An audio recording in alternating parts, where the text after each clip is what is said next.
Chapter 347. Go to watch net. Everyone in the room laughed so hard that they fell down. Li Yundong laughed so hard that he didn't even have the image of a leader. He held his stomach and rocked back and forth, completely heartless. Go to watch net. Zhou Qin saw more and more tears in the girl's eyes. It was obvious that she was about to cry. Zhou Qin held back her laughter, walked over, and whispered a few words in Su Chan's ear. Su Chan realized that she had fallen into Li Yundong's trap. She had admitted that she was a pig. Her eyes suddenly went blank. After a while, her face turned red. She pounced on Li Yundong, baring her teeth and brandishing her claws. "You're so annoying. You're a pig." Li Yundong laughed so hard that his stomach hurt. Su Chan pounced on him, scratching and biting him. He quickly begged for mercy. Okay. You're not a pig. I'm a pig." Su Chan was so angry that she shouted, "You're still taking advantage of me." After that, she pounced on Li Yundong's back like an octopus and bit his ear with her teeth. Li Yundong put his palms together and smiled. Okay, I was wrong. Don't make trouble. Hurry up and get down. We still have business to talk about. Su Chan knew when to stop. She snorted and said arrogantly, "I'm not getting down. You bully me, I'm going to bully you too. You can talk behind my back." Li Yundong threatened her with a straight face. "If you don't get down, I'll spank you." Su Chan thought to herself, "Anyway, I just lost face. Now, no matter what you say, I won't get down." She put her arms around Li Yundong's neck and buried her head in his broad back. I won't get down," she said shamelessly. Li Yundong was at his wit's end.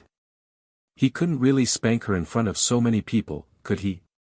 Li Yundong smiled helplessly at the people in the room. He straightened up and coughed as if he was carrying a big doll on his back. In the room, everyone from the Fox Zen school looked at Li Yundong strangely.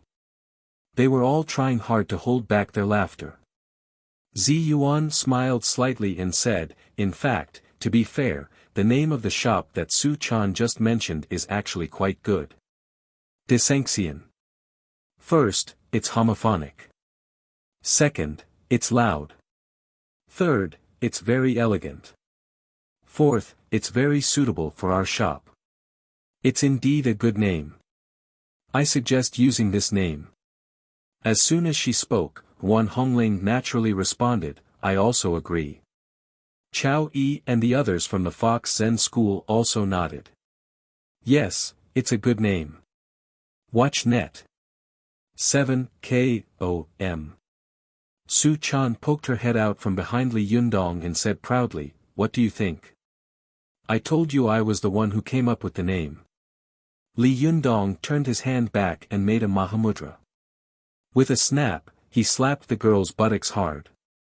Su Chan let out a loud cry, immediately attracting everyone's attention. The little girl blushed with shame and shrank her head back. Li Yundong carried the little girl on his back, his expression unchanged. He pretended that nothing had happened. He made a decision and said, "Okay, that's the name." Zhou Qin also laughed. "I know a good calligrapher. When the time comes, we can ask him to write a few words and then mount them. Then we'll have our own plaque." Everyone praised him in unison, but Li Yundong smiled and said, No, why spend money to hire someone if we don't use the great calligrapher in front of us?" Zhou Qin asked curiously, "Is there a great calligrapher among us?" Li Yundong looked at Zi Yuan with a smile. "I saw Zi Yuan's calligraphy last time, and it was very good. I wonder if she's willing to write it."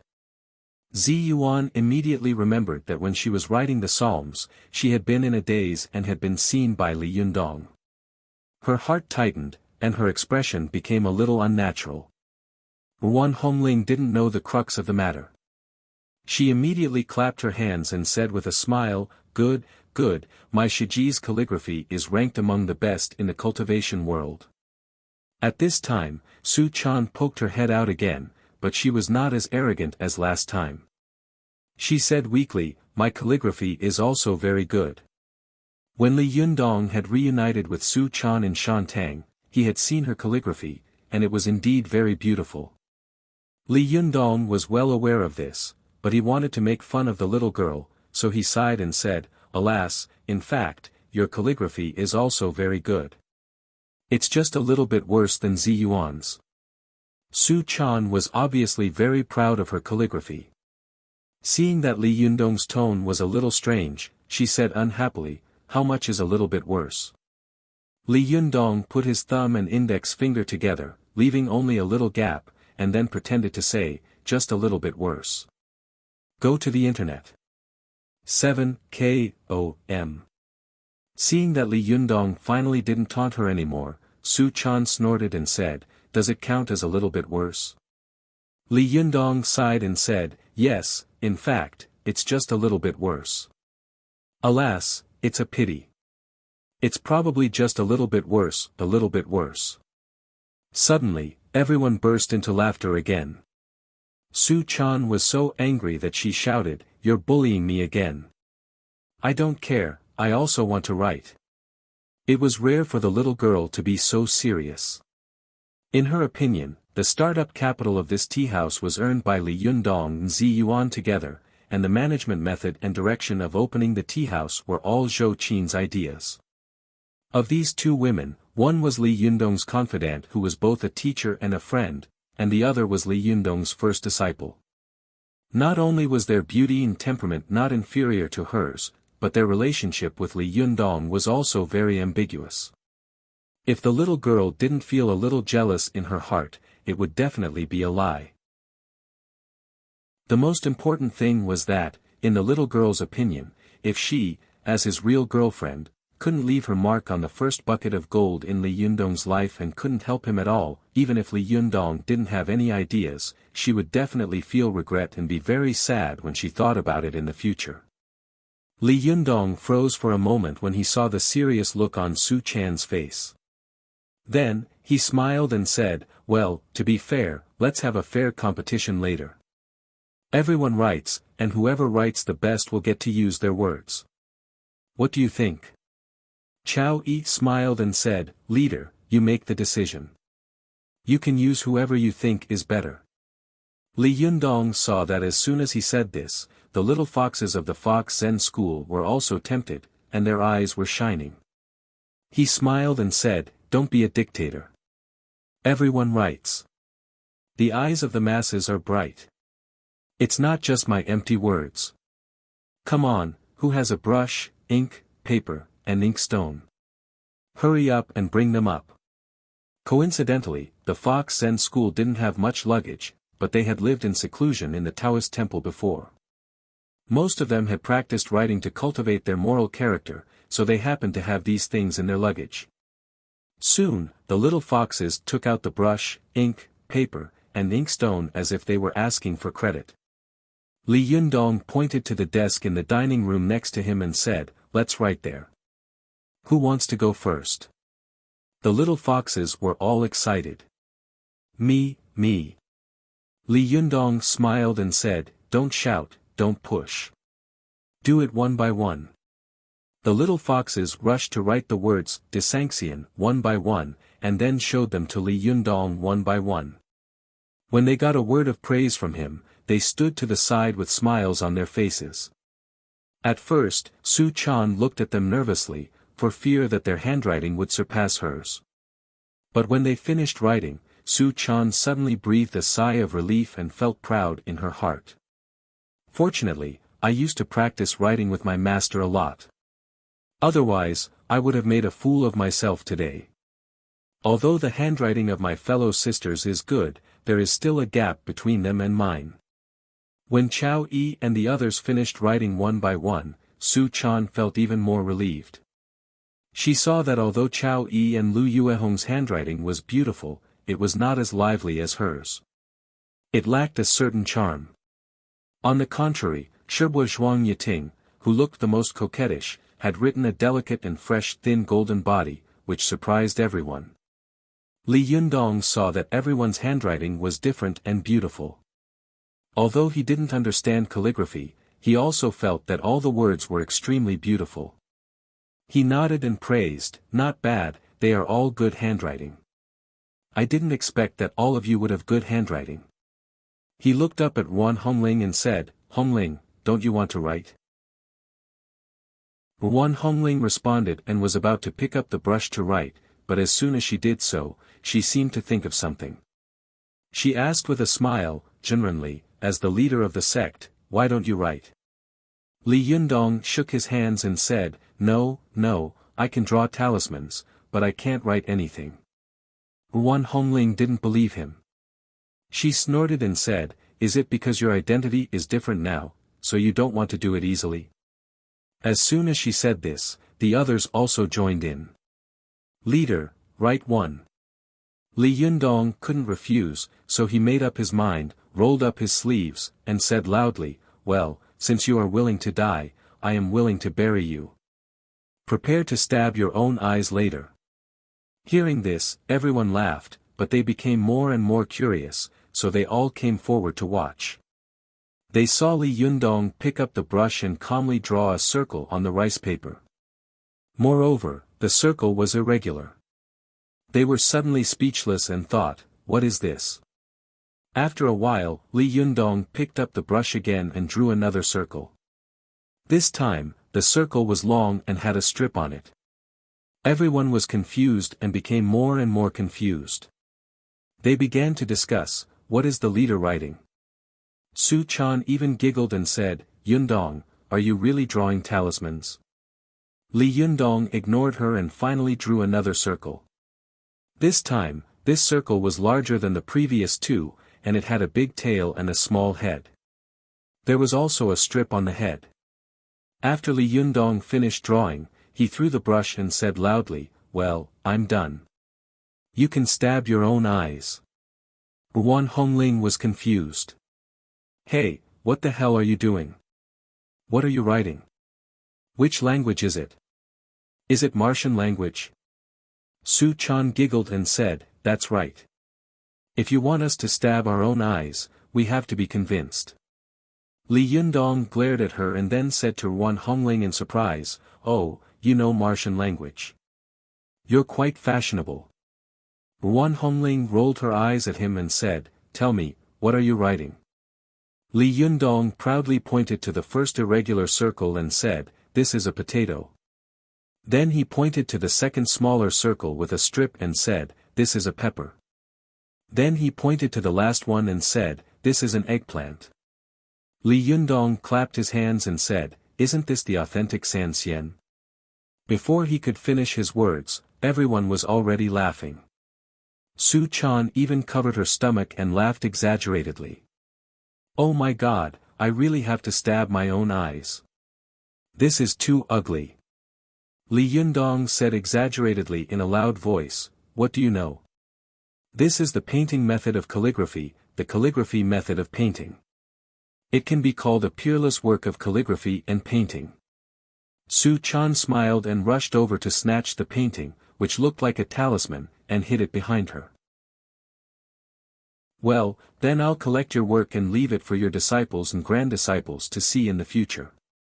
I'll let them see the calligraphy of their grandmaster and the leader, so that they can worship it in the future." Li Yundong was so angry that he scolded with a smile, "Little girl, if you have the ability, don't make any mistakes later. Otherwise, I'll beat your ass. How dare you laugh at the leader?" Su Chan jumped up and snorted. "I'll write it. Well, I'll make a small adjustment.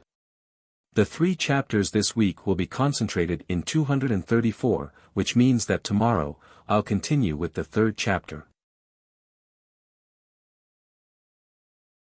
Chapter 348. Go to Watch Network. Su Chan picked up the brush and stood in front of the table. She closed her eyes for a while and waited for the laughter to stop. Then, she opened her eyes and wrote the words, "Desanxian," with a solemn face. Everyone took a look and saw that Su Chan's handwriting was beautiful, and her strokes could be said to be smooth and free. There was a kind of indescribable intelligence and elegance. Except for Li Yundong's bad handwriting, everyone else present was good at it. When they saw this good handwriting, they all cheered. Su Chan proudly put down the brush and said to Li Yundong with a smile, "How is it?" Li Yundong praised her in his heart, but pretended to be angry and glared at her. "What are you so proud of? There are still 2 more to write." Li Yundong said to Zhou Qin, "My good disciple, it's your turn. Hurry up and support me." Zhou Qin thought of the san xian that Li Yundong had used just now, and she couldn't help but burst into laughter. Li Yundong said angrily, "Hey, are you kidding me? How dare you laugh at your master?" Zhou Qin quickly smiled apologetically and said, "No, how dare I?" Li Yundong looked at her suspiciously and said, "Really? How is your handwriting? If it's the same as mine, don't make a fool of yourself." Zhou Qin pursed her lips and said with a smile, "It's just so. I'm just a little better than you." Su Chan immediately chimed in, "Just a little bit stronger. That little bit is like a world of difference." Everyone laughed. Li Yundong laughed and scolded, "You little girl, you're waiting for me here." After laughing for a while, Zhou Qin walked to the table, concentrated, and then wrote the words, "Desanxian." At this time, everyone understood her background. They knew that Zhou Qin was originally an official's daughter, and later gave up everything to cultivate with Li Yundong. They had thought that Zhou Qin's calligraphy cultivation should be limited, but at this time, they saw that Zhou Qin was writing in semi-cursive script. Her handwriting was dignified and steady, majestic, and her words were strong and powerful, revealing an unbending momentum. Su Chan sighed in her heart and couldn't help but admire Zhou Qin a little more. She thought to herself, as the saying goes, the handwriting is like the person. Only a person who can write like this can do such a thing. Zi Yuan also nodded and praised, "Good calligraphy, it is indeed good calligraphy. However, although the calligraphy is good, the craftsmanship is too heavy. It's not as nimble as Su Chan's." Zhou Qin also put down the brush and said with a smile, "Of course. Su Chan's words seem to be alive, as if they can jump out. I can't compare with her." Su Chan was overjoyed when she heard that. Her eyes narrowed into slits as she smiled. At this time, everyone except Zi Yuan had finished writing. Li Yundong smiled and said to Zi Yuan, "It's your turn, isn't it?" Zi Yuan waved her hand and said, "No, just use Su Chan's handwriting. Her handwriting is very good." Li Yundong smiled and said, "Excessive modesty is equal to arrogance. Everyone has written, but you don't. Are you looking down on us?" Zi Yuan smiled helplessly and said, "Well, then I'll embarrass myself." After saying that, she walked to the table, grabbed her sleeve with one hand, and gently grabbed the brush with the other. Li Yundong saw that her posture was elegant, and the hand holding the brush revealed a part of her wrist. Her skin was really as white as snow. Before she started writing, there was a different kind of charm that went straight into people's hearts. Zi Yuan composed herself and then wrote 3 words on the paper. When everyone looked at them, they saw that the 3 words were really like dancing dragons and phoenixes. They were immortal and elegant, and there was a kind of otherworldly aura between the lines.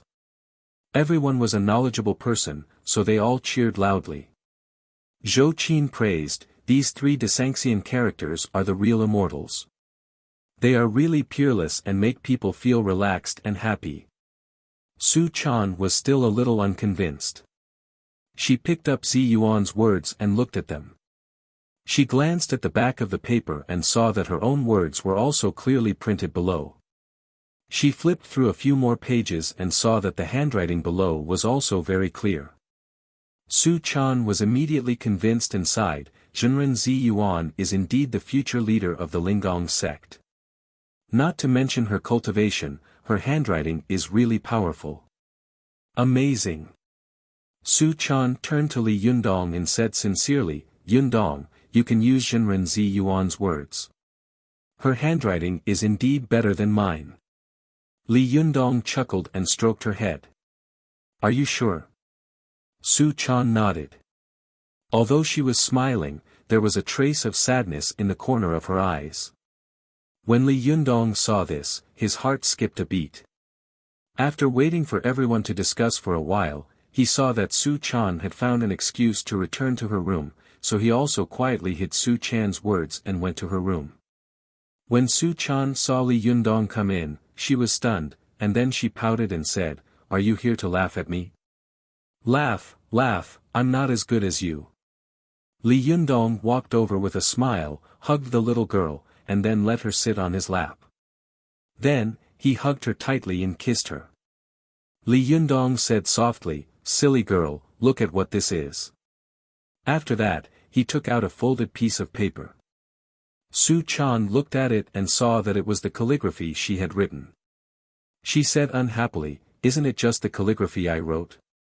It's not as good as Jinren Zi Yuan's, and it can't be used as a plaque. What are you doing with it? Are you making fun of me? Li Yundong said gently, Silly girl, although Jinren Zi Yuan's calligraphy is good and can be used to mount a plaque, it was chosen by everyone. In my heart, I like your calligraphy the most. Su Chan was stunned and looked at Li Yundong in confusion. Why? My calligraphy is not as good as Jinren Zi Yuan's. Li Yundong laughed and scratched the tip of Su Chan's nose. You're so stupid. Because these words were written by you, I like them the most. It's one thing to think who wrote the best, but it's another thing to like whose calligraphy is the most. Su Chan was very moved when she heard this. She looked at Li Yundong with tears in her eyes and said, Yundong, you are so kind to me. As she said this, she fell into Li Yundong's arms, as if she wanted to melt into his body. Li Yundong held Su Chan in his arms and said with a smile, Are you very touched? Su Chan raised her head, wiped away her tears, and nodded vigorously. Yes. Li Yundong spread out the palm of one hand. Then give me back my ghost talisman, will you? Su Chan suddenly smiled through her tears and struggled to get up from Li Yundong. Well, it turns out that you want your ghost talisman. No, no, this is my family heirloom. I want to pass it down from generation to generation. Li Yundong hugged Su Chan and didn't let her run away. He scolded with a smile, Stinky girl, how dare you go against me? I'll fight you to the death today. The two of them laughed for a while, and Li Yundong finally made Su Chan happy. When the two of them went downstairs together, the unhappiness in Su Chan's heart had disappeared.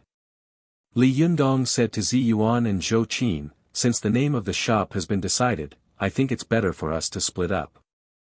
We'll go to the shop, and we'll go to the Bureau of Industry and Commerce to register. What do you think? Zi Yuan nodded and said, Okay, let's do that. Zhou Qin took the initiative to volunteer. Then I'll go to the Industry and Commerce Bureau. After all, I'm more familiar with it. Li Yundong smiled and said, Even if you didn't say it, I would have let you go. There are so many people here, and you know these things the best. If you don't go, who will? Zhou Qin pursed her lips and smiled. Then I'll go in a while. Li Yundong nodded. Okay, let's go to the shop later and discuss how to decorate it. After the discussion, Li Yundong, Zi Yuan, Wan Hongling, and a large group of people from the Fox Zen School went to the pedestrian street in a mighty manner. Since the shop had been emptied, Li Yundong had already received the key after signing the rent contract yesterday. After entering the door, the group of people began to discuss how to decorate and design the shop. While they were discussing in full swing, a few people were looking at the shop from a distance on the pedestrian street. These people were all wearing ordinary clothes, but one of them was short and fat. It was the disciple of the Zhenyi school who had gone down the mountain with Zhang Tianhe and dragged the Iron Tower. The other was a beautiful young woman, Zhou Ping. Standing beside Zhou Ping was a tall and thin young man. Although his appearance was ordinary, he had an extraordinary bearing and his eyes were like lightning. The young man looked at the shop and chuckled. Shimmy, is this the Zhenrenli who has repulsed all the major sects? He doesn't look like it. How high can his cultivation be if he hangs out with a bunch of vixens? I'm afraid he doesn't live up to his name, does he? Zhou Ping snorted coldly. Shi Xiang, although this guy is greedy and lustful, his cultivation and kung fu are not fake. Shi Xiang Huyan, don't you think so? The disciple named Huyan said in a deep voice, Shiji Zhou Ping is right. This person's cultivation can't be underestimated. Shi Xiang, you have to be careful. The young man still had a look of disbelief on his face. He sneered and said, rolling around in a pile of women all day long, no matter how powerful he is, there's definitely a limit. I'm afraid that even his Naiden is a fake one. Hey, Zhang Tianhe actually lost to such a guy. In a while, I will burst the myth of his first place. Previously, when Zi Yuan was known as the #1 expert of the younger generation in the cultivation world, almost all cultivators gave her some face. Even young people with great shintong didn't compete with her for the first place. First, they admired her beauty and temperament. Second, Zi Yuan's own strength was amazing. Third, even if they won, it would not be glorious. But now that the halo of first place had fallen on Li Yundong, countless young cultivators immediately became restless. This young man was none other than Zhang Tianhe's direct disciple. His name was Wang Lingfei, and he was Zhang Tianhe's Shi Xiang. His cultivation was not inferior to Zhang Tianhe's, but because Zhang Tianhe was Zhang Tianhe's son, Zhang Tianhe's status in the sect was far higher than his. Wang Lingfei had always looked down on his Shi Xiang.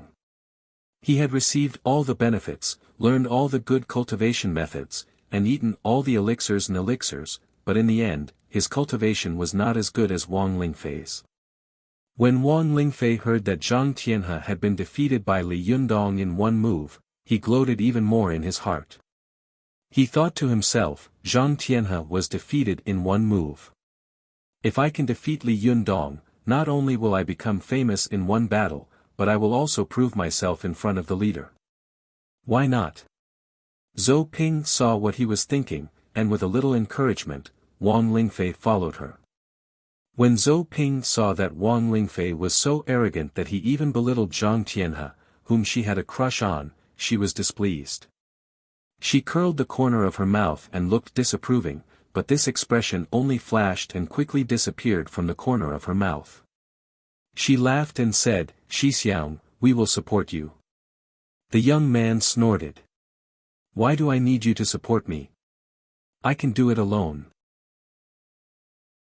Just as he was about to step forward, he suddenly saw 4 young men who looked like gangsters push open the door and enter the shop. The young man was stunned. Seeing that there were secular mortals inside, he stopped and wanted to wait for them to leave.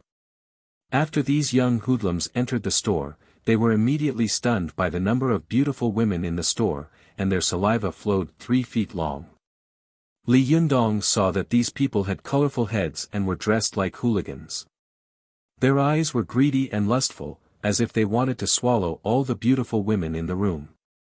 He was secretly unhappy and shouted in a deep voice, Who are you? Li Yundong's shout, which contained the mantra Mahamudra, shocked the gangsters back to their senses. A yellow-haired gangster with a head like a chicken coop wiped the saliva from the corner of his mouth, put his hands on his hips, and said to Li Yundong arrogantly, Hey, who's the boss here? Li Yundong and Zi Yuan looked at each other, and Zi Yuan nodded. Li Yundong understood and cupped his hands. I am.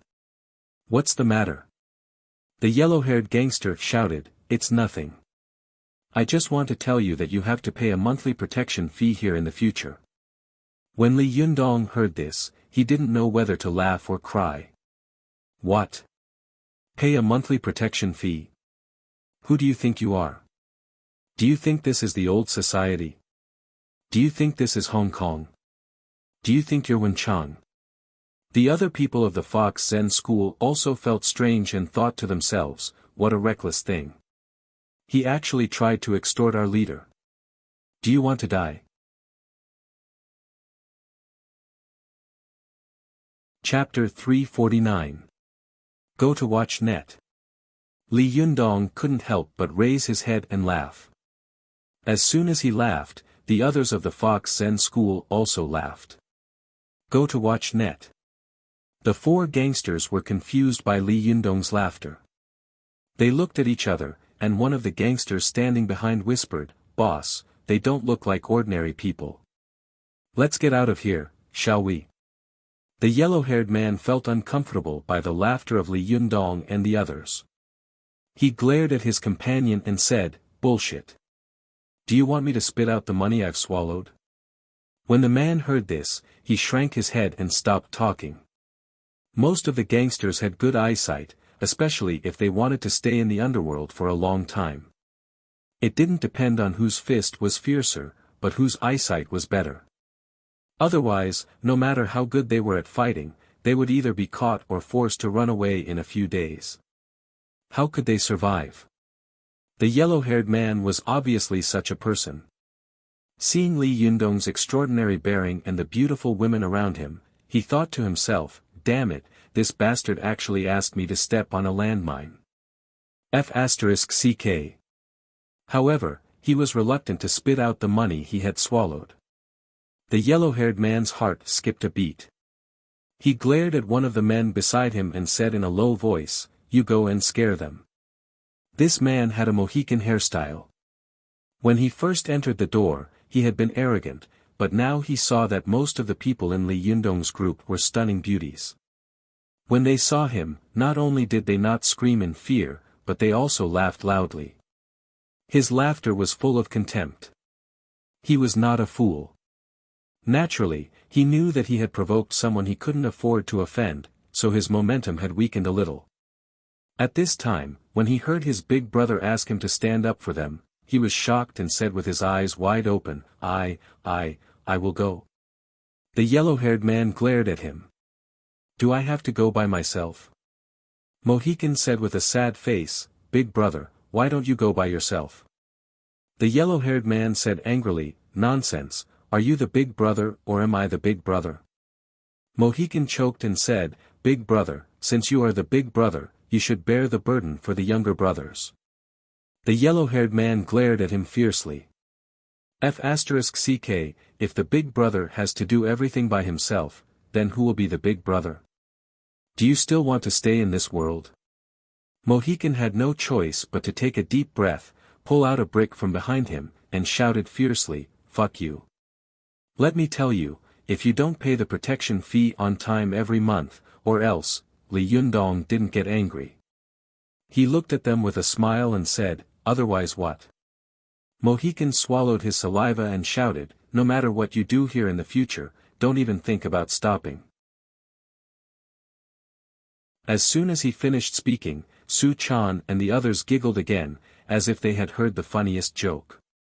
Li Yundong chuckled and said, "Who sent you here?" Mohican was stunned and involuntarily looked at the yellow-haired man. The yellow-haired man kicked him angrily and scolded, "I'm not afraid of you." "Are you afraid of me?" Mohican summoned up his courage again, glared at Li Yundong, and shouted, "It's none of your business. If you don't pay the protection fee, I'll smash your shop." Li Yundong laughed and said, "Well, I'm just going to renovate it." "Hurry up and smash it. If you smash it, I can save my wages." Mohican was dumbfounded. He had seen all kinds of people, including those who were shameless and arrogant, but he had never seen such a well-dressed man who was surrounded by beautiful women and was so unscrupulous. He unconsciously looked at the yellow-haired man again, and the yellow-haired man was frightened by his gaze. He thought to himself, "In my impression, aren't rich people afraid of hooligans? Is it because there are so many beautiful women around that they have to be tough? Well, it's very likely. It seems that I have to do it myself." The yellow-haired man glared at Mohican and kicked him in the back. Then, he stood up and squinted at Li Yundong, looking him up and down as if he wanted to see through his heart.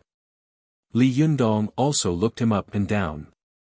He saw that the gangster's appearance and temperament were very similar to Huang Bo in Crazy Stone. For a moment, he felt more and more funny in his heart. He smiled, as if the people standing in front of him were not a group of gangsters, but a group of comedians. The yellow-haired man looked at Li Yundong for a long time and felt that Li Yundong was not afraid of him. Instead, he was like a cat seeing a mouse, with a sense of ridicule. He knew in his heart that he must have met a master, but he also had the experience of kicking an iron plate. Seeing that he couldn't attack by force, he reached out to touch his back and sneered, "Are you really not going to give it to me?" Li Yundong had the experience of being shot by Zhao Yujian, so he was secretly vigilant, afraid that the man would pull out a gun from behind. He secretly ran his jinchi, waiting for the man to really pull out a gun. Then, he would definitely strike first and kill him first. But after a while, Li Yundong saw the yellow-haired man suddenly pull out a black thing from behind him. He fixed his eyes on it and suddenly laughed. Su Chan, who was behind him, also giggled and said, "Don't you have anything else? Why are you all using bricks?" The yellow-haired man was also holding a brick in his hand, which was a little bigger than the one Mohican had used before. It seemed that since he was the big brother, the brick should also be a little bigger. One Hongling sneered and said, "These monsters, if they go out with some controlled knives, they will definitely be locked up if they are caught. They don't need to bring these bricks, because they are not controlled goods. Don't underestimate them. They are old gangsters." Li Yundong glanced at her and said with a smile, "You know so well. Have you also been in a gang before?" One Hongling rolled her eyes at Li Yundong and said, "You are the one who has been in a gang before. I can understand these things at a glance. Do you still need to be in a gang?" The yellow-haired man saw the two of them talking and laughing happily, not taking him seriously at all. He was angry in his heart and shouted, "Hey, do you think I am invisible?" Li Yundong turned his face and pretended to be suddenly enlightened. He said, "Ah, sorry, I didn't notice and forgot about you. May I ask why you are here?" The yellow-haired man was so angry that he gritted his teeth. He smiled grimly and said, "You really won't give it to me?" Li Yundong smiled and said, "It seems that I'm not going to give it to you." The yellow-haired man pointed at Li Yundong and shouted, "I'll ask you one last time. Are you going to give it to me or not?" Li Yundong simply shook his head and said, "No." The yellow-haired man took a deep breath and said, "Well, then don't blame me for being ruthless." Li Yundong chuckled and looked at the yellow-haired man as if he was watching a monkey show. He wanted to see what the hell he was going to do. He saw the yellow-haired man take a deep breath, his eyes narrowed, and his chi sank into his dantian. Then, with a loud shout, he waved the brick in his hand and slapped it heavily on his face. With a loud bang, the yellow-haired man suddenly slapped himself so hard that his face was covered in blood. Li Yundong was stunned and his eyes widened. He thought to himself, F***ck, I've seen selfies, but I've never seen a selfie like this. Behind him, Su Chan and the others were so shocked that their eyes almost popped out. Su Chan said, "Is this guy crazy?" The yellow-haired man's face was covered in blood, but he pointed at Li Yundong fiercely and said, You, don't go. If you have the guts, don't go. You're dead." After that, he threw the brick on the ground, turned around, and pushed the door open. Then, he stood at the door and howled loudly, shouting hysterically, I'm being beaten to death." Chinese people love to watch the fun. The yellow-haired man's howl immediately attracted a large group of people to watch, and many people pointed at him. Li Yundong winked at Zi Yuan and the others and also walked out. After a while, two men in urban management uniforms squeezed through the crowd and shouted, "What happened?" As soon as the yellow-haired man saw the urban management officers, he immediately felt as if he had seen a relative. "Comrade police, you came at the right time. These people. The yellow-haired man turned around and pointed at Li Yundong. He gritted his teeth and said, "As soon as we entered the shop, this man hit me with a brick like crazy." After that, he turned his head again and said to the urban management officers with a sad face, "Comrade police, you have to uphold justice for us." Li Yundong saw that the yellow-haired man's face changed so quickly, which was really admirable. It was a waste of his talent not to act in movies. With him around, how could Comrade Huangbo have a chance? After hearing this, the two urban management officers shouted at Li Yundong without saying a word, "Hey, you, come with us." As they spoke, one of them took out handcuffs from his waist. Before Li Yundong could say anything, Wan Hongling suddenly burst out laughing. She pointed at the two urban management officers with her hands on her hips and shouted, "Hey, you two fakes. Can't you tell the difference between the skin of an urban management officer and that of a police officer? How can an urban management officer have handcuffs? Only the police can use them. Do you understand?" The face of one of the urban management officers changed, and he glared at the man holding the handcuffs beside him. The man holding the handcuffs turned as red as a pig's liver. He put away the handcuffs resentfully and shouted at Wan Hongling angrily, "You beat people in the street. Come with us." The four gangsters also began to make a racket. The yellow-haired man, whose face was covered in blood, looked like he was about to die in the next second. Some of the onlookers saw that Li Yundong was dressed in bright clothes and was followed by a large group of beautiful women, so they subconsciously thought that he was a rich second generation. Their hearts were filled with hatred for the rich. In addition, these gangsters and the urban management had provoked them, so they also began to make noise. For a moment, the scene was chaotic and foul. Li Yundong remained calm and said to the two urban management officers, "Ask them which brick I used to hit him with." The urban management officer glanced at the yellow-haired man, who had been on the verge of death just now. At this time, he suddenly had an idea. He pointed to the brick in the store and shouted, "He hit me with this brick. There is still my blood on it. If you don't believe me, you can go and test it." The urban management officer shouted, "Go and take out the brick. We want to have a blood test." Wan Hongling sneered and said, "You guys are really good at acting." Sure enough, 800 urban management officers destroy Dongying and 3,000 urban management officers conquer Taiwan. It's really domineering. Su Chan also said angrily to them, "He obviously hurt himself. Why are you blaming us?" As soon as she opened her mouth, the Fox Zen school immediately became noisy. There were so many beautiful women among them. With this shout, it was really a lively scene. There were more and more onlookers around. There were 3 layers inside and 3 layers outside. It was really a sea of people. Li Yundong raised his hand and stopped Su Chan and the others from making a racket. He smiled at Su Chan and said, "Go and pick up the brick." Although Su Chan didn't understand, she still obediently answered and ran inside to pick up the brick. Li Yundong raised the brick high in front of everyone and said loudly, "Everyone, look carefully. This is the weapon they said I hurt him with." Wan Hongling was shocked when she saw that Li Yundong had actually admitted that he had hurt the yellow-haired man. "Hey, are you crazy? It's obvious that he hurt himself." Zi Yuan also frowned slightly and said in a low voice, "Li Yundong, we cultivators shouldn't get involved in this kind of thing. It's very troublesome." Li Yundong smiled at them to show that he had a card up his sleeve. He said to the yellow-haired man, "Hey, look carefully. Is this the weapon I hurt you with?" Seeing that Li Yundong had actually admitted it, the yellow-haired man was overjoyed. Yes, it's this brick. Everyone, look, there is my blood on it."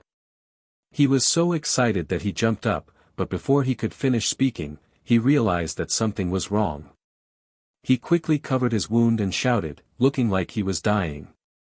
The 2 urban management officers shouted, "Since you have admitted it, the witness and the material evidence are all here. Come with us. One Hongling sneered and said, the urban management officers are so lenient. When did they start doing the work of the police? One of the urban management officers glared at her and said, if you say another word, I'll take you away too. One Hongling had a bad temper. She also glared back and said, well, come and catch me. Li Yundong smiled and made a gesture to her, indicating that she should not speak. Then, he raised the solid blue brick high in front of everyone and said, everyone, look carefully. How could this brick hurt anyone? After that, he rubbed his hands on the brick. No one could see how he moved, but suddenly, the brick seemed to be made of flour and turned into powder. Li Yundong's actions caused an uproar in the crowd. Wang Lingfei, Zhou Ping, and the others, who had been watching from the sidelines, suddenly gasped. Zhou Ping said in horror, this person's jinqi is really strong and condensed. He actually crushed such a blue brick into powder without batting an eyelid. No wonder Shitty could fight with him with heavenly thunder, but he was unharmed. Good kung fu. How terrifying. Wang Lingfei's face was also full of shock. He couldn't say a word, and there was fear in his eyes. Li Yundong had easily crushed the blue brick into powder. He clapped his hands, pointed at the yellow-haired man and the others, and shouted, it's obvious that these people are blackmailing us. The eyes of everyone present immediately fell on the yellow-haired man and the others. All of them looked unfriendly and ready to make trouble.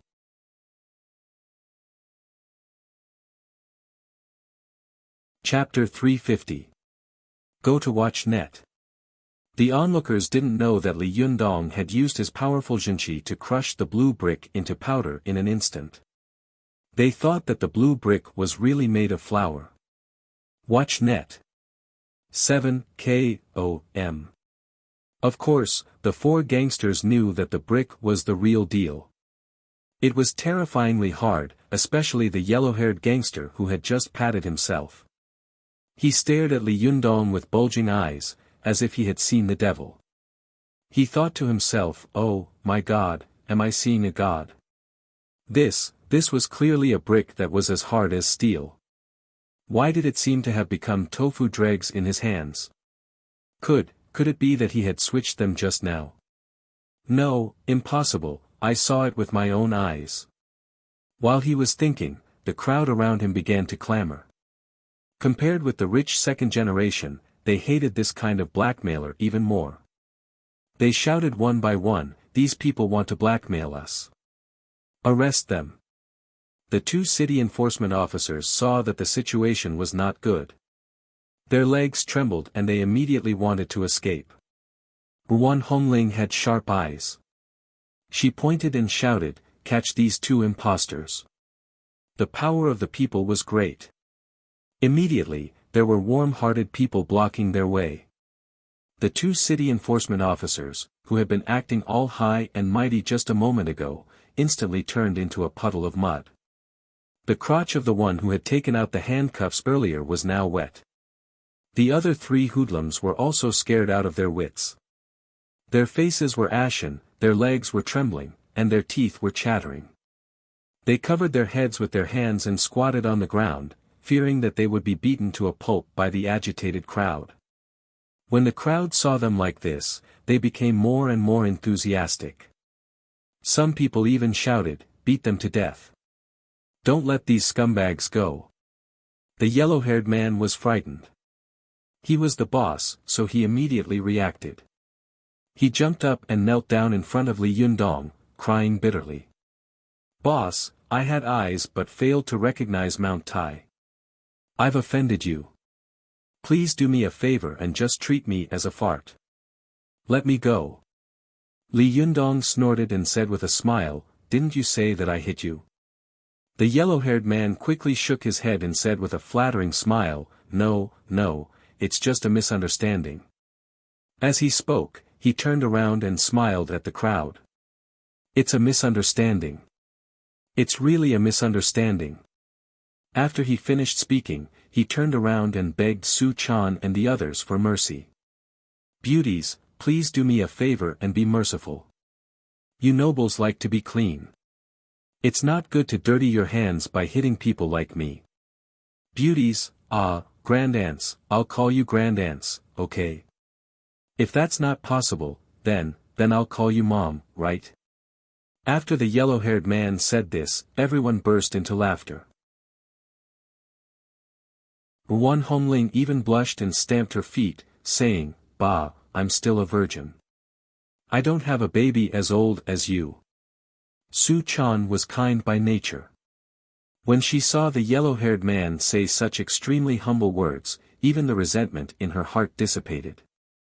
She pulled Li Yundong's hand and said softly, "Yundong, forget it. Let him go, okay?" Li Yundong glanced at Su Chan, smiled slightly, and patted her hand, indicating that he had an idea. He turned his head and said to the yellow-haired man, "The wound on your face really wasn't caused by me?" Seeing that there was a turning point, the yellow-haired man hurriedly said, "No, absolutely not. Who said that the wound on my face was caused by you? Is there a wound on my face?" He turned his head and looked at his three companions. "Do you see a wound on my face?" The three gangsters were not fools, so they quickly shook their heads like a rattle drum. The yellow-haired man immediately turned to Li Yundong and said with a flattering smile, "Look, they all said that there was no wound on my face." Li Yundong pointed at the blood on his face and said with a smile, "Then what's with the blood on your face?" The yellow-haired man touched his face with his hand and said loudly in surprise, "Is this blood? No way, this is sweat, yes, sweat, ha ha ha, it's a face full of sweat." After that, he turned his head to look at his three companions. "Hey, is my face full of sweat?" The three gangsters had strange expressions on their faces, as if they wanted to laugh but didn't dare to. They could only force themselves to nod. However, the people around them all laughed wildly. Li Yundong also laughed and said, "Your face is full of blood and sweat. Do you think you're a Fergana horse?" As soon as Li Yundong finished speaking, the others laughed even harder. Su Chan even squatted on the ground with her hands covering her stomach. Zi Yuan also couldn't help laughing. The yellow-haired man was embarrassed by everyone's laughter. He said with a flattering smile, yes, I am a Fergana horse. Please be merciful and let me go. In the future, I will serve you." Li Yundong waved his hand and said with a smile, "Forget it. I don't have such luck. Let's go. Be careful in the future." When the yellow-haired man heard this, he was overjoyed and hurriedly said, "My lord, you are really generous. You will definitely be rich in the future." Li Yundong listened with a smile. He waved his hand and said, "Hurry up and go before I change my mind." The yellow-haired man didn't dare to stay any longer. He beckoned to his three companions and quickly got into the crowd.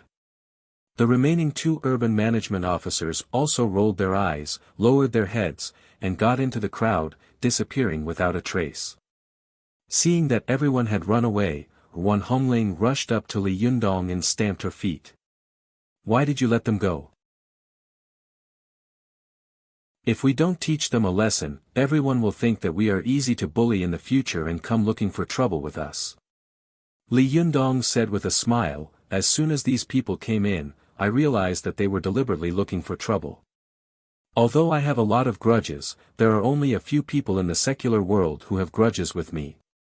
If I don't let them go, how can I find out who the mastermind is?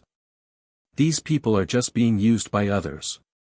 Judging from their usual arrogant and haughty attitude, they will definitely go back to find trouble with the instigator after suffering such a big loss today. When that time comes, won't it be fine for them to just follow behind them?"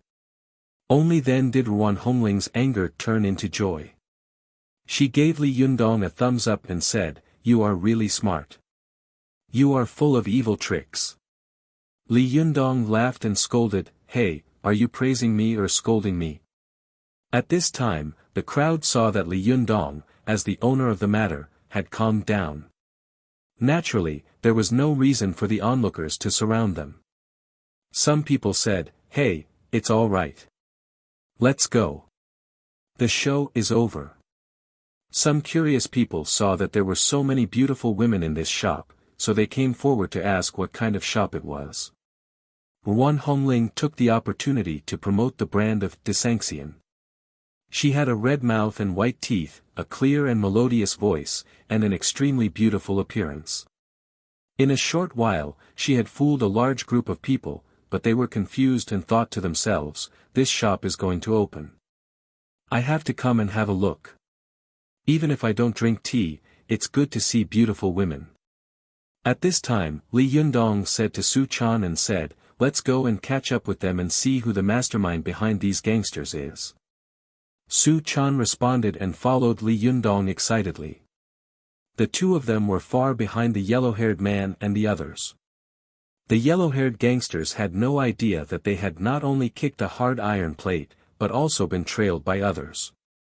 The yellow-haired man didn't take long to come to an intersection. He met a man in a suit and two beautiful women. As soon as he saw the man, he rushed up aggressively and shouted loudly. His three men also surrounded the man. Li Yundong looked from a distance and was stunned. He whispered, it's him. Su Chan also looked and saw that the man was Zhao Yuzhen, who had sat in their seats in the mall before. Su Chan also asked curiously, does this guy have a grudge against us? Li Yundong smiled and said, he doesn't have a grudge against you, but he does have a grudge against me. Humph, he played dirty behind my back. Well, I'll pay him back later. I'll make him afraid when he sees me in the future. From a distance, the two of them saw the yellow-haired man and the others surrounding Zhao Yuzhen and roaring loudly, threatening and intimidating him. Li Yundong could hear them clearly from a distance. F***ck, how dare you set me up? I've kicked an iron plate. Do you see the flowers on my face? If you don't pay for my medical expenses and mental damage today, I'll cut you into pieces today.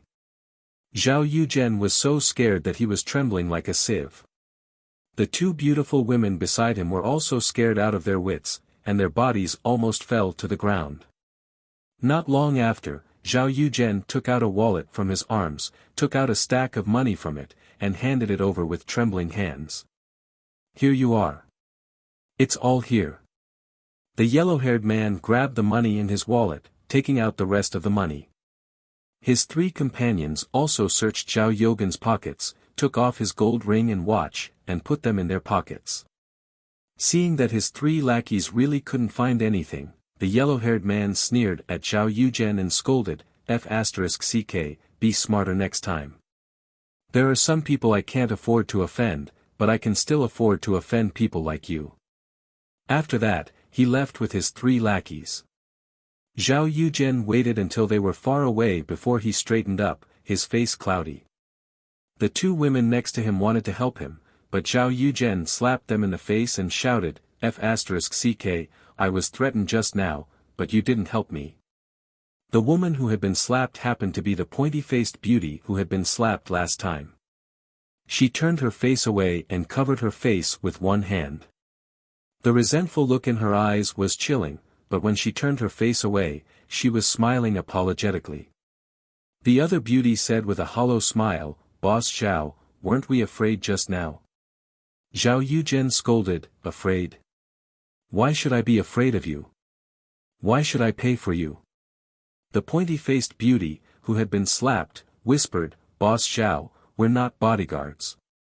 Zhao Yuzhen was so angry that he raised his foot and wanted to kick her. The other beauty next to him quickly stopped him. Hey, Boss Zhao, calm down, calm down. Hurry up and call the police. We'll call the police. There are so many people here. It won't be good if they see you hit a woman. Zhao Yuzhen raised his hand and slapped her again. I hit a woman. What are you going to do? The woman covered her red face and didn't dare to make a sound. Zhao Yuzhen roared like a madman for a while.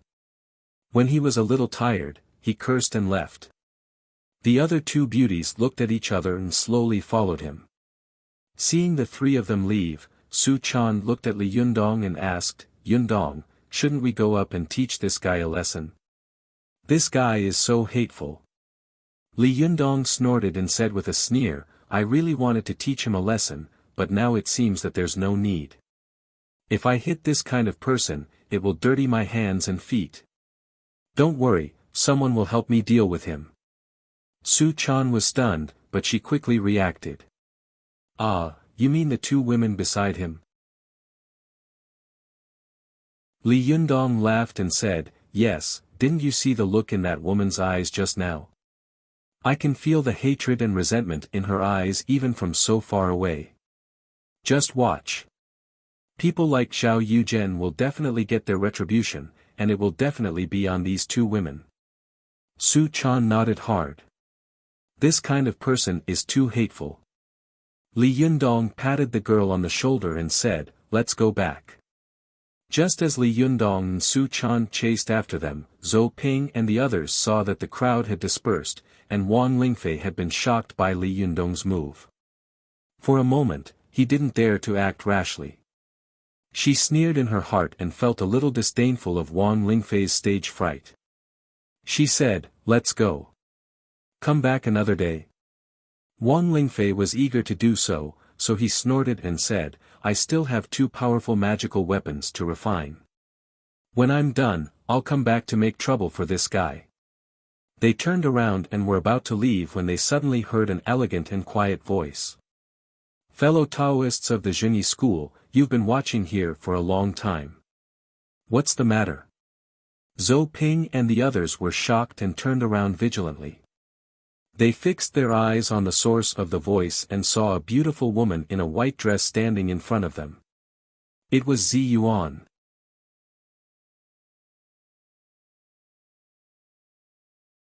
Chapter 351. Go to watch net. When Zhou Ping and the others saw Zi Yuan, they immediately reached into their arms and grabbed their powerful magical weapons. They glared at her fiercely, and their bodies were covered with qinqi. Watch net. Wang Lingfei also looked at Zi Yuan, and his eyes shone brightly. He said slowly, Jinren Zi Yuan really deserves her reputation. She is indeed an immortal, and I admire her. Zi Yuan glanced at him indifferently, smiled slightly, and said, this fellow Taoist must be Wang Lingfei, who is known as Jinren Yuchuan. Wang Lingfei smiled and said, I wouldn't dare. I rarely go down the mountain. Has Jinren Zi Yuan heard of my name? Zi Yuan smiled faintly and said, in the Zhenyi school, it is rumored that there are only two disciples of the younger generation who can be considered masters. One is Zhang Tianhe, and the other is Wang Lingfei. Since perfected Yuchuan is so famous, how could I not know him? Wang Lingfei thought highly of himself. When he was praised by Zi Yuan, he suddenly felt a little complacent. He snorted and said, you flatter me.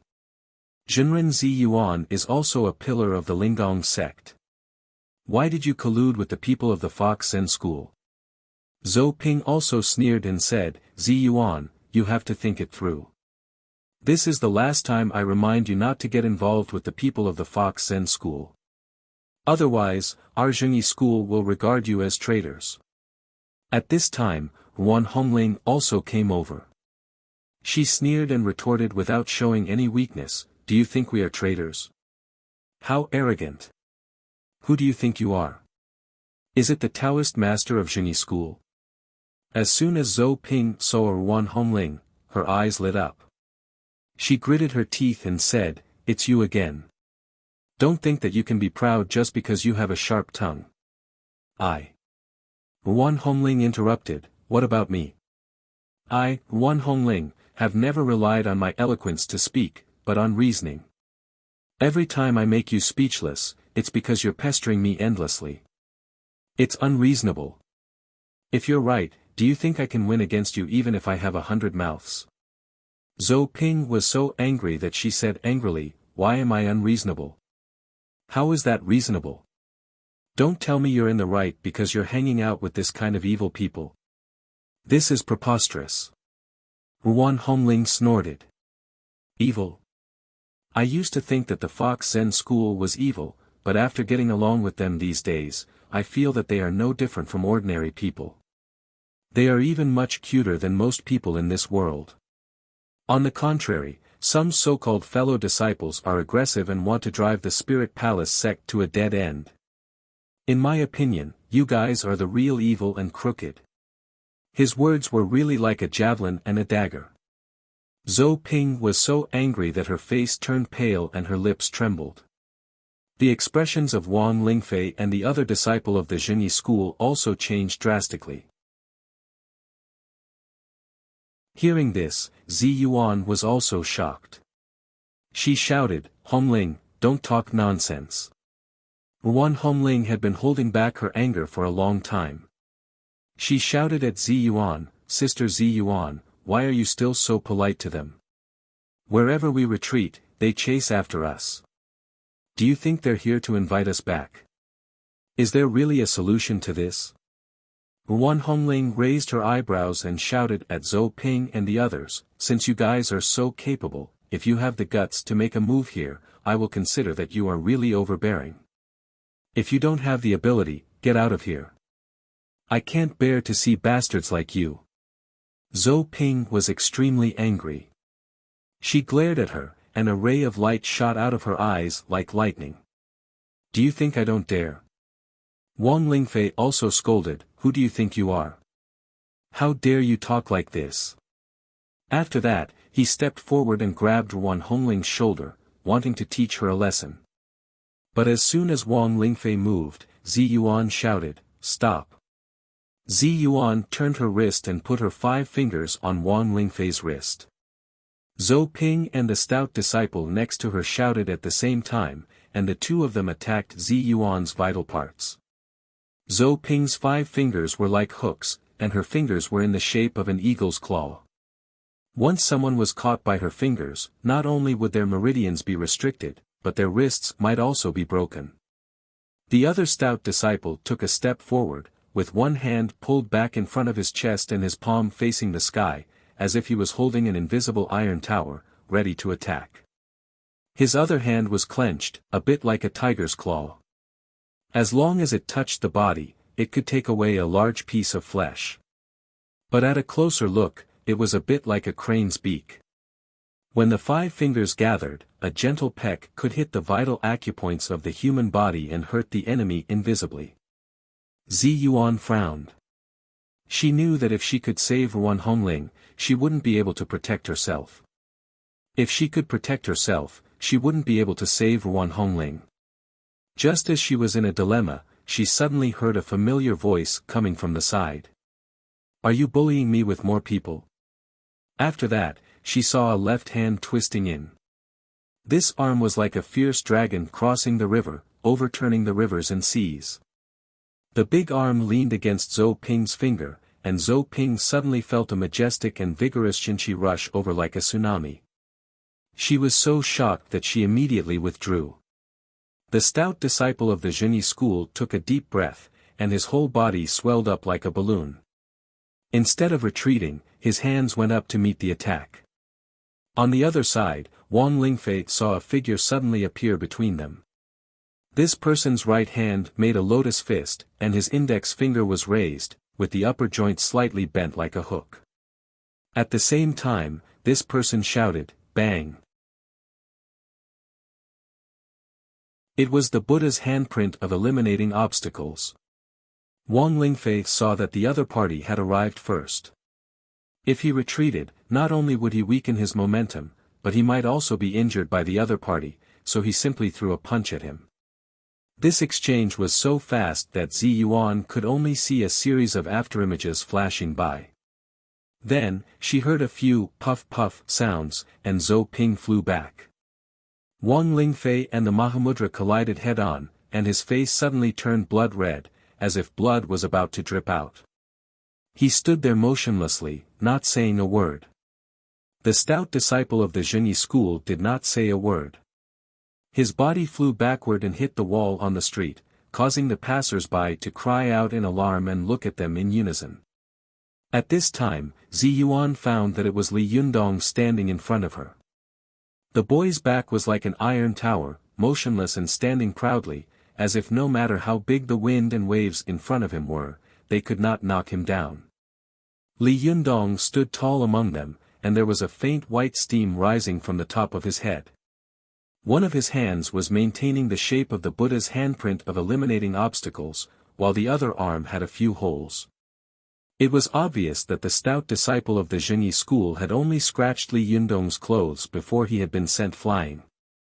Ziyuan knew that Li Yundong's Xinqi was extremely dense and condensed, and she had suddenly intervened, causing the 3 people of the Zhengyi school to suffer a great loss.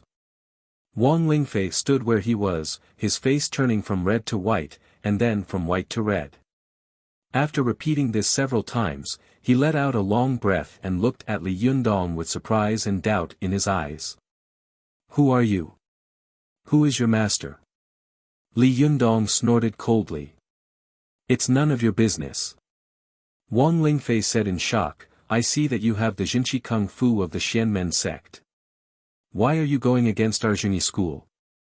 After Zhou Ping helped up the Shirdi who had been sent flying by Li Yundong, she didn't wait for Li Yundong to speak and shouted, "This is Li Yundong, who has abandoned himself to associate with the Fox Zen school and forced himself to stand out." Wang Lingfei was shocked again. He took a step back and looked Li Yundong up and down seriously. With a solemn expression, he said, "Are you Li Yundong?" Li Yundong cupped his fists and said, "Yes, what can I do for you?" Wang Lingfei took a deep breath, narrowed his eyes, and said, "My Shirdi Zhang Tianhe was defeated by you. I heard that you have practiced the heavenly Jindan technique. Is that true?" Li Yundong hadn't expected to encounter such a thing when he came back. When he heard the other party ask about the whereabouts of the heavenly Jindan technique, he was shocked and unhappy. He snorted and asked instead of answering, "What? Are you here to fight for him? Well, do you want to fight me one by one or together?" Wang Lingfei hadn't expected that Li Yundong would be even more arrogant than he was. He was so agitated by Li Yundong that he forgot to ask about the whereabouts of the heavenly Jindan technique. He snorted and said, "It said that Junren Li is unruly and unrestrained. Seeing you today, you really live up to your reputation." The corner of Li Yundong's mouth twitched and he sneered. "I've also heard that the Zhengyi school is overbearing and aggressive. Seeing you today, it's really not as good as seeing you in person." Seeing that Li Yundong was also a sharp-tongued person, Wang Lingfei's expression changed and he shouted, "Li Yundong, don't be complacent. We, the Zhengyi school, can crush a small Fox Zen school to death." Li Yundong laughed and said, "I'm afraid of everything. I'm afraid of heaven, earth, and my wife, but I'm not afraid of threats. Are you threatening me?" At this time, the disciples of the Fox Zen school also gathered around.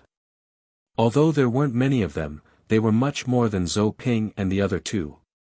Moreover, they were all beautiful, and they could attract countless eyes just by standing on the street. For a moment, the crowd surrounded them again. Zhou Ping looked around and whispered to Wang Lingfei, "Shi Xiang, a wise man knows better than to fight when the odds are against him. Let's go first. We will get revenge sooner or later." Wang Lingfei had seen Li Yundong's palms crush the blue bricks like flour. In the fight just now, he had also been knocked out of breath by Li Yundong's powerful Xinqi and couldn't speak.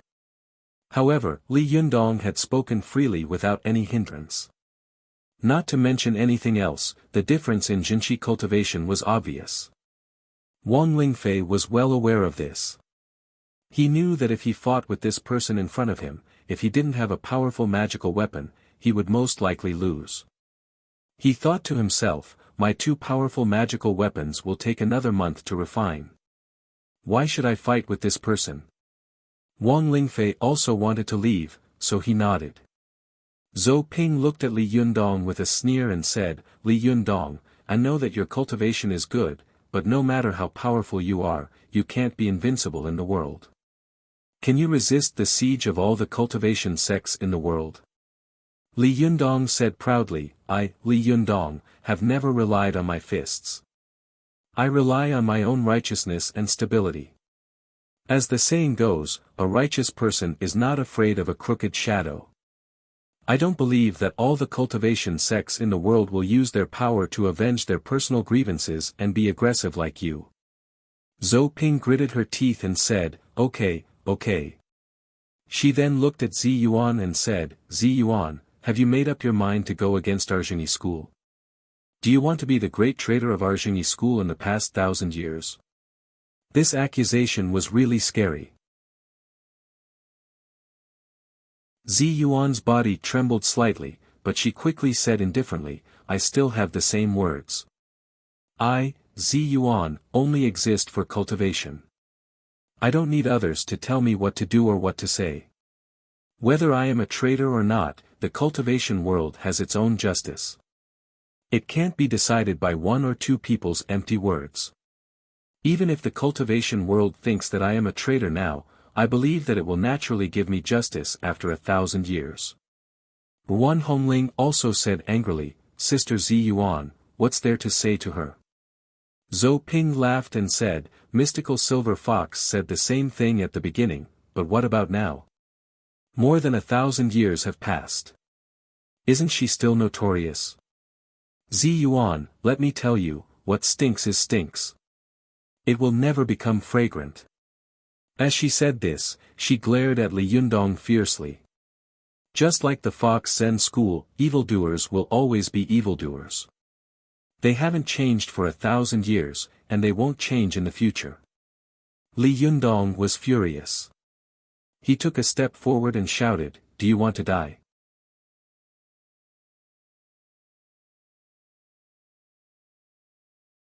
Chapter 352. Go to watch net. This loud shout really shook the glass of the surrounding shops. Many onlookers on the street only felt a buzzing sound in their ears, as if someone had hit their eardrums with chopsticks. The pain made them unable to hear the rest of their words, and they could only cover their ears with their hands. Go to watch net. Zhou Ping and the others were also shocked by Li Yundong's shout, and the Jinqi in their bodies became chaotic. She couldn't help but feel a burst of fear in her heart. She looked at Li Yundong with hatred and shouted, Let's go. At this time, they were in a busy market, so she was not afraid of Li Yundong's sneak attack. After saying that, she turned around and left with her Shirdi. Before Wang Lingfei left, he looked at Li Yundong coldly and then at Zi Yuan. Suddenly, he sneered and said, Jinren Zi Yuan, Jinrenli, don't be cowards at the Taoist assembly in a while. After that, he laughed and raised his head to leave. Wan Hongling looked at their departing figures and spat fiercely. What the hell? Using a chicken feather as a token of authority. Do you really think you're the leader of the Jingyi school? Li Yundong's face was as dark as water. He turned his head and saw Zi Yuan frowning slightly. Her eyes were confused, as if she was thinking about something. Li Yundong asked, Zi Yuan, what is the Taoist assembly? Zi Yuan came to her senses. Her eyes narrowed, she thought for a moment, and said, It's not convenient to talk here. Let's go back and talk. Li Yundong looked around and saw that the pedestrian street was surrounded by layers of people. Some policemen and urban management officers had come out to maintain order. He nodded and said, Well, let's go back and talk. The group of people had come out happily, but in the end, they went back angrily. As soon as they entered the house, everyone started cursing. Wan Hongling was full of anger, but so were the people of the Fox Zen school. The little foxes felt that they had never done a bad thing in their lives. Why did these people just not allow them to exist in the world? Some people wore human skin, but they did things that were worse than beasts. In the end, they shouted and killed strange races like them, saying that they were evildoers who couldn't exist in this world, or else it would be treason and heresy. What kind of logic was that? Li Yundong saw them cursing together, but he didn't stop them. He just nodded to Zi Yuan. Zi Yuan understood, and the two of them went to a room. Li Yundong said, Zi Yuan, what's going on with the Taoist assembly? I heard what that person said just now, it seems like we are going too. Why can't I go? Zi Yuan sighed softly and said, it's a long story. Li Yundong chuckled. It's okay. Take your time. Do you want a cup of tea? Zi Yuan smiled slightly. During the northern and southern dynasties of the Jin dynasty, both Buddhism and Taoism flourished at the same time. In particular, all the scholars of the Jin dynasty studied Buddhism, Taoism, and Confucianism. Because if one of these three schools of learning was not good enough, they would not be able to get a good grade in the evaluation, and thus would not be able to get the opportunity to become an official. Throughout the history of China, Buddhism and Taoism had never been as prosperous and powerful at the same time as they were during that period. During the period of the northern and southern dynasties, Emperor Liang founded the first grand gathering of Buddhists. The Annals of Emperor Liang states that Emperor Liang came to Tongtai Temple and set up an open meeting. In the Tang dynasty, Xuanzang came back from the west to fetch scriptures. He also recorded in the records of the western regions of the Tang dynasty that an open meeting would be held in ancient India every 5 years. Li Yundong asked in confusion, what is an open meeting?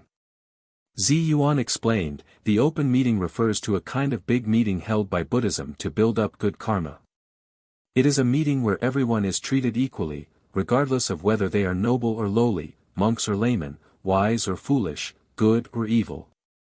Li Yundong asked again, what does that have to do with the Taoist assembly?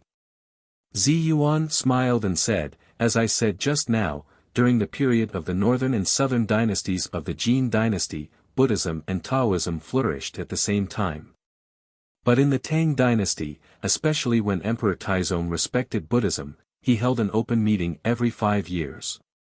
The power of Buddhism often gathered, so Taoism was naturally excluded and declined. But at that time, the Taoist sects were unwilling to retreat to the second line. They saw that Buddhism held an open meeting every 5 years, so the great Taoist Jinren Luo Gongyuan took the initiative to contact the great Taoist masters at that time, Zhang Guo and Yi Fashion, and began to hold the quadrennial Taoist assembly. Li Yundong listened attentively. And then? Zi Yuan said, later, after the Taoist assembly was held several times, it gradually became famous and reached the ears of Emperor Xuanzong of Tang. Emperor Xuanzong of Tang was curious, so he summoned Luo Gongyuan and asked him to fight with Vajra Sanzang in front of the main hall of the imperial court. In the end, Luo Gongyuan won. From then on, Emperor Xuanzong of Tang changed his faith and began to worship Taoism. He asked Luo Gongyuan for advice on Taoist magic. Li Yundong understood a little and said, I understand. From then on, there was a feud between Buddhism and Taoism. Zi Yuan nodded and said, yes, the Taoist assembly became famous from then on. All the Taoist sects were proud to be able to participate in the Taoist assembly. Those who can participate in the Taoist assembly are all top-notch sects in the cultivation world. Even if you lose to others, others will still look up to you.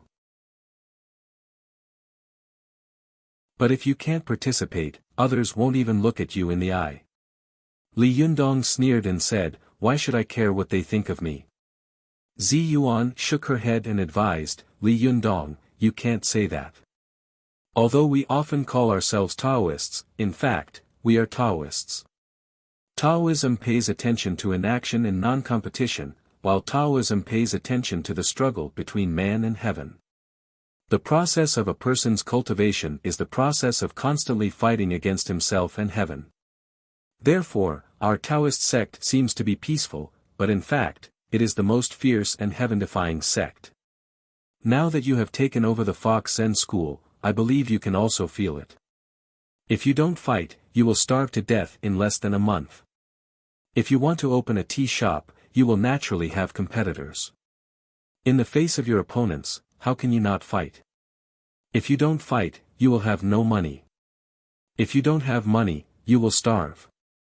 If you starve, you won't be able to cultivate. If you can't cultivate, your sect will weaken and you will be bullied. Hearing this, Li Yundong sighed and said, "Yes, how can I cultivate if I have to endure this kind of humiliation all day long?" Zi Yuan continued, "There is also an advantage to participating in this kind of Taoist assembly. That is, it can let all the cultivation sects in the world know you and know your prestige, so they don't dare to offend you again. And most importantly, the organizer of each Taoist assembly will take out a magical item as a prize to attract experts from all sects to participate in the assembly." Speaking of this, Zi Yuan suddenly asked Li Yundong, "By the way, guess who will be in charge of this Taoist assembly?" Li Yundong asked curiously, "Isn't it the Zhengyi school?" Zi Yuan shook her head and said, "No, the Taoist assembly has evolved into a meeting for various sects to show their strength and attract followers. The Zhengyi school is already strong enough, so they don't need to use this kind of meeting to prove their strength." Li Yundong pondered and said, "Which sect could it be?"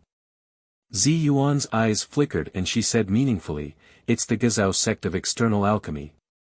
Li Yundong's heart skipped a beat. Gezhou sect? The Gezhou sect that refined Renyuan Jindan. Zi Yuan nodded and said, "Yes. Do you remember that we once said that there was a mastermind in the cultivation world planning a conspiracy?" Li Yundong's expression was solemn. "Yes, especially since the bodies of the two golden snakes were stolen and Zhang Sun Hong's mysterious death, I vaguely feel that there seems to be some connection between these things." Zi Yuan said, "I think so too. Just now, when Wang Lingfei mentioned the Taoist assembly, I suddenly remembered that the dead golden snake had mentioned that the immortal pen and the medicine king tripod were about to appear. I couldn't help but think, the Gezhou sect has always been low-key. Why did they take the initiative to host the Taoist assembly this time? And why did Wan Zhenyuan, the master of the Gezhou sect, announce in such a high profile that he had refined Renyuan Jindan and then caused the Jindan to be stolen?" Li Yundong's expression turned cold. "Do you suspect that this has something to do with the Gezhou sect?" Zi Yuan nodded and said, "Yes, I even suspect that the magical item of this Taoist assembly is either the immortal pen or the medicine king tripod." Li Yundong said, "I don't know what the immortal pen does, but you said before that the medicine king tripod is a magical item used to refine Diyuan Jindan, right? Since the Gezhou sect is an external alchemy sect, how could they be willing to give it to others?" Zi Yuan sneered and said, "So, if the magical item taken out by the Gezhou sect is the medicine king tripod, there must be a shocking conspiracy behind it. They even dared to give away the magical item used to refine Diyuan Jindan. This is equivalent to asking for the lifeblood of the external alchemy sect. Since they are so willing to give it away, they must be asking for something big." As she said this, she looked at Li Yundong with bright eyes and said, "Moreover, since ancient times, the refinement of Renyuan Jindan has never been limited to one." Li Yundong was shocked. He widened his eyes and looked at Zi Yuan. "You mean, there are other Renyuan Jindan in the world?" Li Yundong had never seen the magical power of the immortal pen and the medicine king tripod, so he didn't have too many feelings or greed for them. However, Li Yundong had a deep feeling about Renyuan Jindan. If he didn't have Renyuan Jindan, he would still be an ordinary otaku at home. How could he be like this? Li Yundong thought to himself, although my cultivation has reached a very high level and I don't need the help of Renyuan Jindan, Su Chan and Zhou Qin need it. If they can also take a Renyuan Jindan, their cultivation will definitely advance by leaps and bounds in the future. In particular, the Renyuan Jindan he had taken had originally belonged to Su Chan. He had mistakenly taken her Jindan, which had caused her cultivation to stagnate. This had always made Li Yundong feel guilty. If he could get another Renyuan Jindan, he would be able to compensate the little girl. Li Yundong's heart skipped a beat, but he quickly thought about it and couldn't help shaking his head. No, even if several Renyuan Jindan were refined at the same time, the person who obtained the Jindan would have taken it himself long ago. How could he have kept it until now? Seeing that he was tempted, Zi Yuan knew what he was thinking in the blink of an eye. She said, although the Renyuan Jindan may have been taken by someone, since the Renyuan Jindan has appeared, the Medicine King tripod must have also appeared. We just don't know its whereabouts. However, according to the current situation, it is very likely to be in the hands of Wan Jinyuan, the leader of the Gazao sect. Since the Medicine King tripod is still in the world, have you ever thought that if you get it, you can refine the elixir of life by yourself in the future? Li Yundong was shocked. Refine it by myself?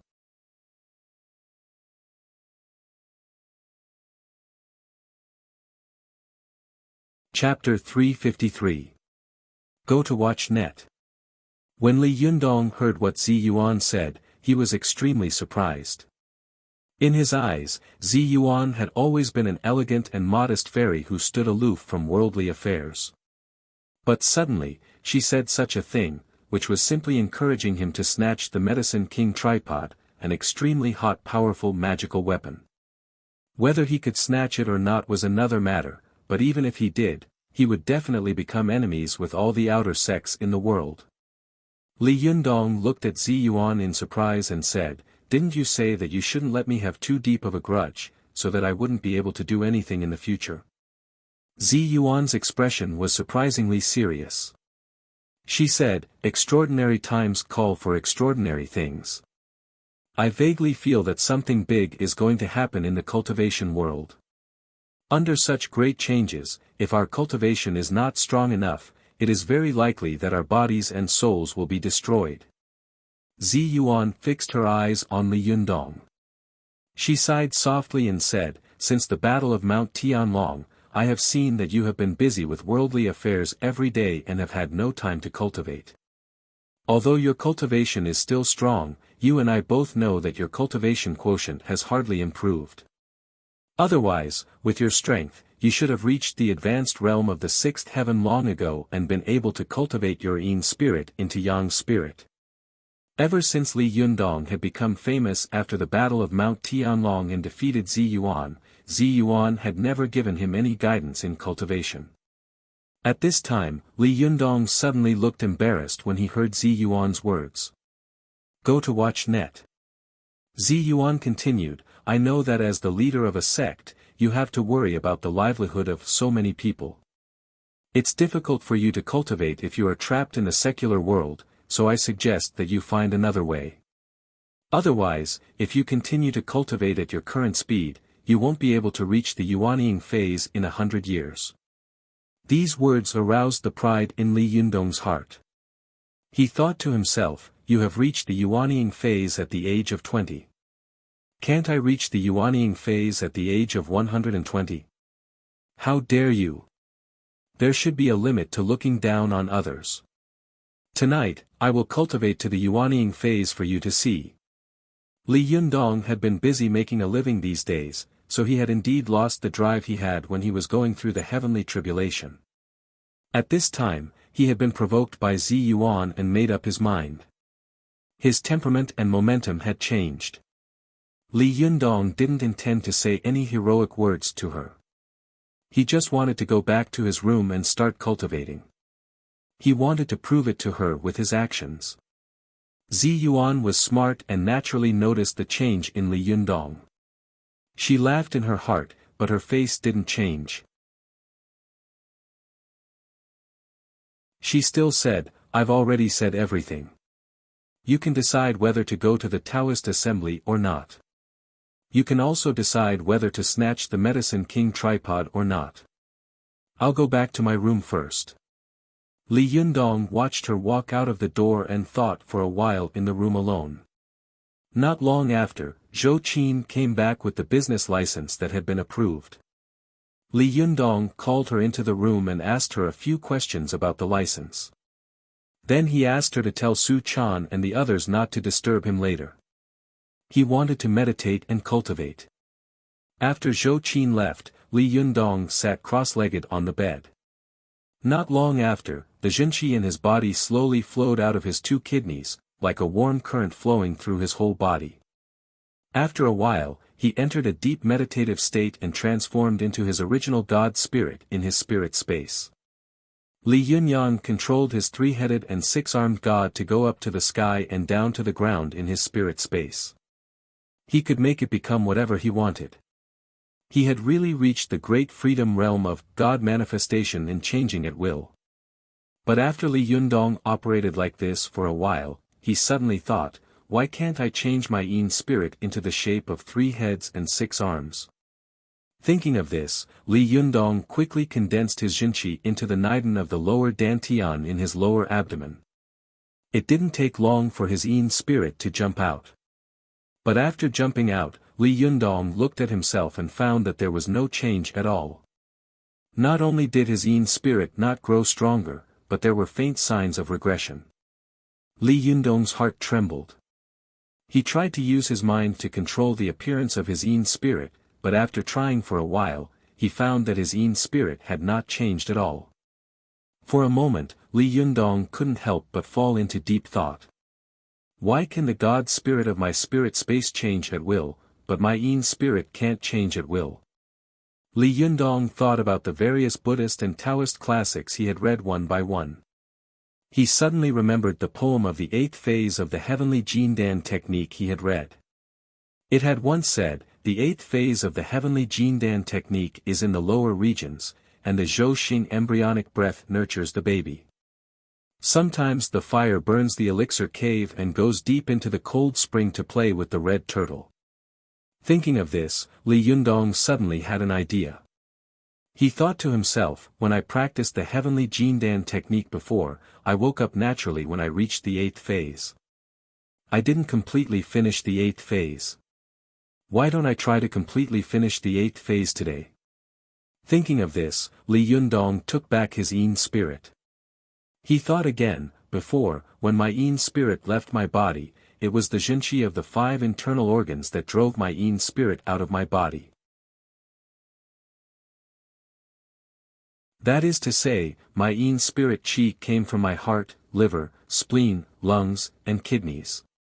In fact, this is not in line with the key of the heavenly Jindan technique. Because the heavenly Jindan technique starts with cultivating qi of courage. Through cultivating qi of courage, the kidneys are stimulated, and then the yin and yang qi of the 2 kidneys are combined to draw the heart fire of the heart. Finally, the heart fire and kidney water intersect and merge into one, forming a Niden. Li Yundong thought, why don't I just try to use the power of heart fire and kidney water to drive my Jinqi? At this time, his internal organs had been cultivated to an extremely powerful level. Not only could he control the beating of his heart, but he could also control the changes of his 6 internal organs at will. He urged the gallbladder in his body to secrete a large amount of qi of courage. The qi of courage was blue, and his face also turned blue. Then, Li Yundong felt that the qi of his 2 kidneys was stimulated by the qi of courage and became restless, slowly swimming out of his 2 kidneys. The 5 viscera and 6 bowels of the human body were all connected together. If one of them moved, the other would follow suit. This was easier said than done, but it was harder than ascending to the heavens. It was impossible to do without great willpower and wisdom. Before, Li Yundong had been entangled with worldly affairs and his heart had been restless. Naturally, he couldn't cultivate to this step. However, at this time, he was provoked by Zi Yuan and immediately calmed down. He easily reached this step. Li Yundong only felt that there was a light qi slowly rising in his chest. When it rose to the position of his heart in the middle dantian, it slowly became hot, like a ball of flame, while another turbid qi slowly sank, like a vast ocean. Li Yundong knew that this was the sign of heaven fire and earth water. Then, the qi of Li Yundong's middle dantian became hotter and hotter. This qi flowed from top to bottom and slowly flowed to the right kidney. Li Yundong knew that the right kidney belonged to yang, while the left kidney belonged to yin. As soon as his right kidney merged with the heaven fire, it immediately turned into a burning flame, as if it was burning the cave of alchemy. Then, Li Yundong tried to guide the blazing qi of his right kidney slowly to his left kidney, doing the combination of yin and yang. At this time, the qi of Li Yundong's right kidney slowly came out, like a huge black turtle slowly poking out its head, crawling towards Li Yundong's left kidney little by little. In sharp contrast to Li Yundong's right kidney, his left kidney was cold, like a big ice house or a big cold pool. As soon as the blazing yang qi was injected into it, the qi suddenly rolled and yin and yang intersected. This was, sometimes the fire burns the elixir cave and goes deep into the cold spring to play with the red turtle. Then, the yin and yang qi of Li Yundong's two kidneys merged into one and rushed straight to the heart of his middle dantian. Suddenly, the earth water and the heaven fire merged into one. Water and fire intersected, and heaven and earth were in harmony. Li Yundong felt as if an atomic bomb had exploded in his body. As soon as the qi of his heart and kidney intersected, it caused a violent nuclear fission. His spirit space exploded in an instant, and Li Yundong suddenly found that the appearance of his god in his spirit space had changed again. In the past, although he had 3 heads and 6 arms, his appearance and skin were still fair. If not for the abnormality of 3 heads and 6 arms, he could still be regarded as a normal person. But now, his skin was really as dark as iron, and his nostrils were constantly spewing out 2 different colors of air. The air coming out of his left nostril was a thick black air, which was the qi of his kidney, and the air coming out of his right nostril was a bright red air, which was the qi of his heart. These 2 qis were condensed and did not dissipate.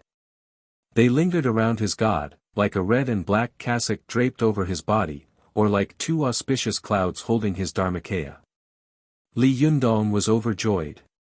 He knew that the final performance of the 8th turn of the heavenly Jindan technique was to spit out red and black qi from his nose. He had already cultivated to the highest realm of the 8th turn of the fire creation technique. Li Yundong's heart skipped a beat. He mobilized the jinqi that was born from the qi of courage, and then soaked his niden in the kidney water. Then, he mobilized the jinqi to draw out his yin spirit. At this time, Li Yundong only felt that his body was light, and then a person jumped out of his body. At a glance, he saw his body sitting cross-legged on the bed, while he was standing on the ground.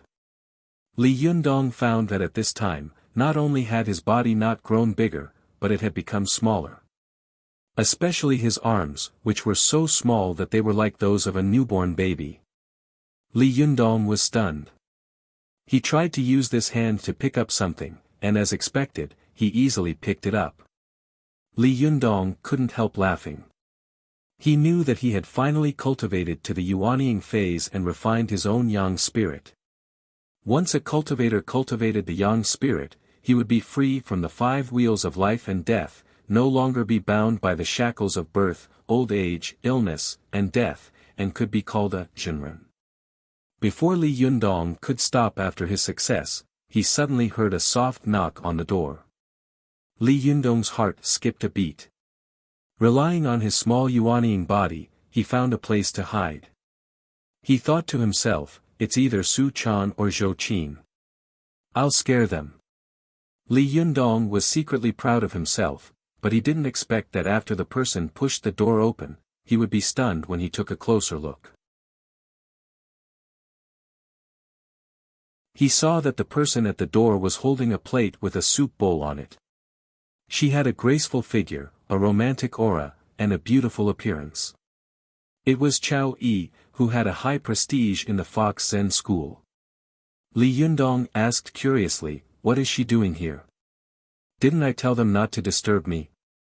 It's possible that Su Chan and Zhou Qin came to disturb me because of my love.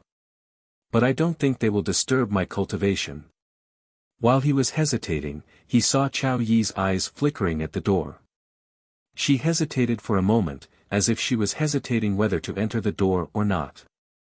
But when her eyes narrowed and she made up her mind to enter, Su Chan suddenly asked curiously behind her, "Six Shibwa, what are you doing? Didn't Yundong say that no one should disturb him?" Chao Yi was shocked and came to her senses. She turned around and said to Su Chan with a smile, "Oh, it's Chaner. I made some soup for leader and was wondering if I should bring it in for him." Su Chan rolled her eyes and said with a smile, 6 Shirbua, let me do it. Chow Yi smiled and said, okay. As she said this, she put the plate in Su Chan's hand. Without looking at Su Chan and Li Yundong, she hurried away. Along the way, she walked in a hurry and bumped into someone at the corner of the stairs. The two of them screamed at the same time. Chow Yi took a closer look and saw that the person she had bumped into was Zhuang Yiting. Zhuang Yiting rubbed her forehead and complained, Shimmy, are you in a hurry to be reincarnated? Chow Yi smiled awkwardly, apologized, and then left in a hurry. Su Chan, who was on the stairs, looked at the two of them and thought to herself, it's strange. With the skills of the two Shirbas, there's no reason for them to bump into each other. Why are they acting so strange today? The little girl was simple-minded and didn't think too much about it. She smiled and entered the door with the plate. Because she saw that Li Yundong was controlling his qi, she walked quietly, as if she were a thief. When she put the soup plate down, she squatted by the bed, holding her head in her hands, and looked at Li Yundong fixedly, her eyes full of love and infatuation. Li Yundong hid in a corner and saw the little girl looking at his body in a daze, not saying a word. It was as if she would accompany him like this no matter how long he sat like this. His heart warmed and he wanted to tease her, so he quietly came behind her and coughed. This cough didn't matter, but Su Chan was so scared that all the hair on her body stood on end. Su Chan thought to herself, Yundong is meditating and cultivating qi. Who would be hiding in his room? Su Chan didn't say a word. Instead, she turned her hand around and slapped him viciously.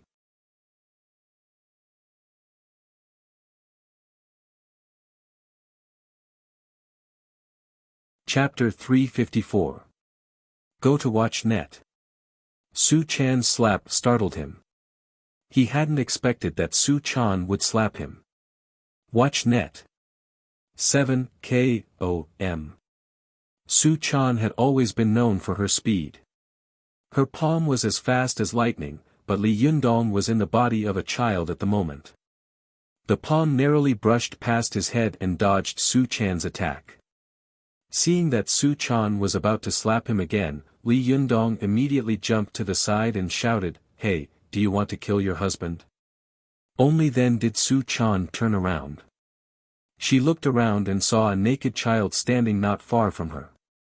The child was only about 2 years old, and his skin was smooth, glowing faintly. Su Chan couldn't react for a moment. She widened her eyes and asked curiously, Little brother, who are you? Li Yundong didn't know whether to laugh or cry. Silly girl, it's me, your daddy. Only then did Su Chan come to her senses. She looked surprised and said, Yundong, have you cultivated the yang spirit body? The little girl jumped up to Li Yundong happily and squatted down to look at him. Then, she curiously stretched out her hand to pinch the arm of Li Yundong's yang god body. She looked back at Li Yundong's real body sitting on the bed and giggled. It's so strange. There are 2 Li Yundongs. Actually, I'm Li Yundong's younger brother. Li Yundong blinked at Su Chan and said, I'm Li Yundong's brother. Su Chan giggled and said, Yes, you are a little brother. As she spoke, she stretched out her hand and flicked Li Yundong's lower body. She giggled and said, It's indeed a little brother. Li Yundong took a deep breath and said angrily, B****, how dare you call me a little brother? Li Yundong threw himself into Su Chan's arms, scratching and biting. Okay, I want to eat big granny. Su Chan giggled and put her hands in front of her. She said coquettishly, My grandma is only for Yundong to eat. You're Yundong's little brother, so I won't let you eat it. Li Yundong said angrily, I'm not a little brother. After that, he said, Look, big. As soon as Li Yundong's voice fell, his body suddenly grew larger, from a 2 or 3-year-old child to a 4 or 5-year-old child. Su Chan's eyes widened in shock. This, how did your yang spirit grow so fast? What do you think? I've grown a lot, haven't I? Su Chan's cheeks were flushed, and she covered her burning face with her palms. Her fingers were wide open, revealing a pair of sly and quick-witted eyes.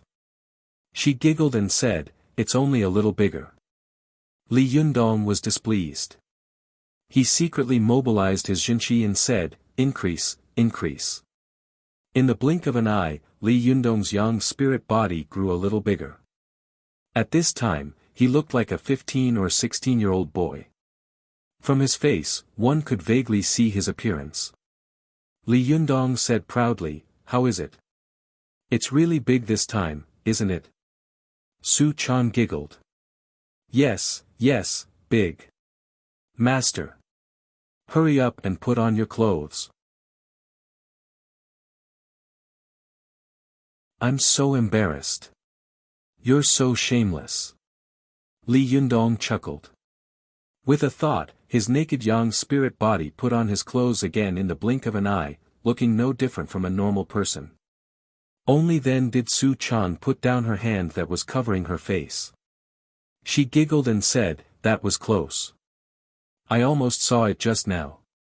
Li Yundong scolded with a smile, "Bah, the gap between your fingers is even bigger than the window. How dare you say that?" Su Chan said angrily, "No, you're talking nonsense." Li Yundong's young spirit body flickered and flashed into his real body. He woke up from his meditation and said with a smirk, "You just said that your grandma is only for Yundong to eat and not for Yundong's little brother, right? Is that also nonsense?" Su Chan giggled and fell into Li Yundong's arms, her head going straight into his arms. She had a purine body, and Li Yundong had cultivated the yang spirit, so his pure yang qi was incredibly strong. Naturally, it attracted the supreme yin qi in Su Chan's body. When the pure yang qi and the supreme yin qi in the human body moved, people would be aroused. Su Chan loved Li Yundong very much and was willing to give him anything. At this time, her body suddenly turned into a pool of spring water, and her hands unconsciously reached down to Li Yundong's lower body to cultivate the 5 dragons embracing pillar magic kung fu. Li Yundong saw that Su Chan's eyes were like silk, and the breath coming out of her nose was full of decadence. He knew that the little girl was about to move, so he moved closer to her, bit her ear, and said with a smile, "What's wrong? Aren't you afraid of being taken by me today?" When people's desires were intertwined, it was often easy to lose their minds. Su Chan looked up at Li Yundong, her eyes blurred with love, as if she wanted to rub herself into Li Yundong's body and never be separated again. She said in a sweet voice, "I've refused you many times. I feel sorry for always rejecting my master." Li Yundong chuckled. He gently raised the little girl's chin with his hand and said with a smile, "You're afraid that I won't be able to control myself after seeing so many beautiful women around me, aren't you?" Su Chan blushed and buried her head in Li Yundong's arms, like a little girl whose thoughts had been seen through. She looked up at Li Yundong stealthily, then lowered her eyes in panic. Her long eyelashes kept trembling. Su Chan murmured, Did I make it so obvious?" Seeing her like this, Li Yundong loved her to the extreme. He laughed and held her in his arms, then lowered his head to kiss the little girl's lips. Su Chan closed her eyes, looking as if she was at his mercy. Her charming appearance would make even a saint burn with fire and lose control. However, Li Yundong just kissed her lips, gently scratched her nose, and said with a smile, "Don't think about it, silly girl. If you give me your virginity now, you will never be able to cultivate to the 6-tailed fox spirit realm in this life." Su Chan's pretty face turned red, and she murmured, I'm just afraid that you'll feel uncomfortable." Li Yundong lovingly held her in his arms and gently rubbed his forehead against the tip of Su Chan's nose. He said, "You're afraid that I'll feel uncomfortable, so you'd rather give up your cultivation. Am I so selfish that I'll ruin your lifelong cultivation for my momentary pleasure?" When Su Chan heard this, she immediately raised her head. Her eyes were wide open and filled with tears. The little girl's heart was in a mess. She only felt that there was such a man in this world who loved her, spoiled her, and cared for her. No matter what happened, he would always think of her. She really hadn't lived in vain once in this life. Su Chan's tears fell, and for a moment, she cried like a pear blossom in the rain. Seeing that she was crying, Li Yundong quickly wiped her tears with both hands. "Oh, why are you crying? Alas, are women really made of water? I didn't make you unhappy, did I? Hey, I just don't want to do that with you, right? Why are you crying like this? Hey, no, you're not crying with joy because you know that you don't have to do that with me, are you?" Su Chan burst into laughter. She gently punched Li Yundong with her fist, wiped away her tears, and said, "No, I remembered the 2 golden snakes who died last time." As she spoke, she raised her head with tears in her eyes and said, "I remembered what the golden snake said before it died last time. I felt very emotional and couldn't help crying for a while." Li Yundong smiled and said, "Silly girl, what's there to cry about?" Su Chan shook her head and choked with sobs. At that time, the golden snake said, "I hope I won't be a demon in my next life." When I heard that, I thought to myself, how good would it be if I were a pure human being? Sister Zi Yuan and Sister Zhou Qin are all pure human beings. No matter where they go, they won't cause any criticism. However, I am a fox demon. Wherever I go, people will say that I have abandoned myself and become a lowly person. But not only did you not despise me, but you also thought about me. I feel so happy. I don't know what kind of blessing I had in my last life to be able to be with you." Li Yundong's eyes became softer and softer. He put his arms around the girl's waist and said softly, "Silly girl, do we still need to say these things between us? I like you not because you are a fox demon or a pure human, but because of your kindness, because of your beauty, because of your innocence, because of your unwavering love, because of your unwavering loyalty to me from the very beginning. Don't think too much about it. Didn't I say last time that if we love each other for a long time, we won't have to make a bed? There will be a long time in the future.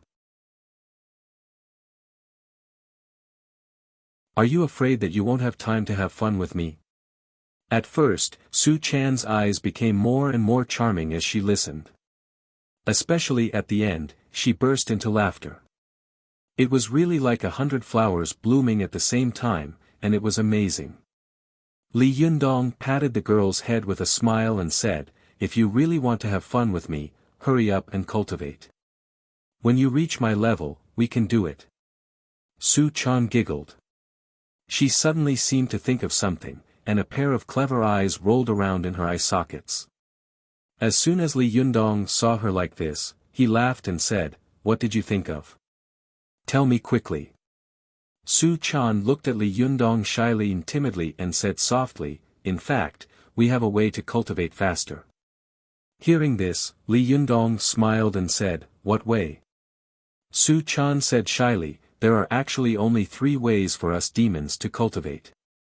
One is to absorb the lingqi of heaven and earth when the moon is full, in order to refine the Niden and then transform into a human form." Li Yundong smiled and said, "Is it easy to seduce men in human form?" Su Chan said angrily, "You're so annoying. Man is the spirit of all living things. Among all living things, only human beings can cultivate directly. If other living things want to cultivate, they must first transform into a human body before they can cultivate." Hearing this, Li Yundong also sighed and said, "Yes, I really understand this sentence today. Today, I cultivated the heavenly Jindan technique to the 8th phase, and suddenly, the Yin spirit became the Yang spirit. My cultivation has improved a lot. In fact, I just led the kidney qi to my heart and the heart fire, and then led the kidney qi on the right side to the left side. But many demons and stone monsters don't even have internal organs. How can they cultivate?" Su Chan also sighed faintly and said, "Yes, in the way of cultivation, it can be said that men can get twice the result with half the effort, while women can get half the result with twice the effort. However, we female demons have to spend 100 times the effort to cultivate. Because of this, some female demons can't bear the hardships and loneliness of cultivation, so they came up with a way to seize the essence of yang to strengthen their own yuan. This kind of cultivation method is extremely fast, but it's easy to cause public anger and divine punishment at the expense of others. Li Yundong chuckled and said, there are good and bad people, and there are naturally good and evil demons. We can't generalize them. But the cultivation method you just mentioned, is it to seize the essence of yang? Aren't you afraid that I will take you instead? Su Chan shook her head with a blushing face and said, no, no, no, it's not what you think. I used yin qi to explore your body and take out a little yang qi for my own use. This way, I won't hurt your foundation. When I first met you, I was injured by Ruan Hongling and Sister Zi Yuan. At that time, I saw you sleeping next to me, and you were a virgin, so I secretly took out a little of your yuan. Su Chan looked at Li Yundong timidly and said, I haven't told you about this. You won't blame me, will you? Li Yundong laughed and said, well, you secretly took me once. After that, Li Yundong fell on the bed on his back and shouted, Hero, come and pick me up. Su Chan giggled and said with a smile, you're so annoying. It's not what you think. Li Yundong smiled wickedly and said, then what is it? Su Chan pointed at her red lips and said with a smile, it's sucking with my mouth. Li Yundong looked enlightened and exclaimed, it turns out that you use your cherry mouth to suck. Ah! Su Chan didn't understand. She nodded and said, yes, the mouth is one of the 7 apertures. It can not only release qi but also inhale, so. As she spoke, she saw that Li Yundong had already fallen on the bed laughing. Su Chan was stunned, but she quickly reacted. Her pretty face turned red, as if blood was about to drip out. She rushed over with shame and anger and shouted, bad guy, what are you thinking about?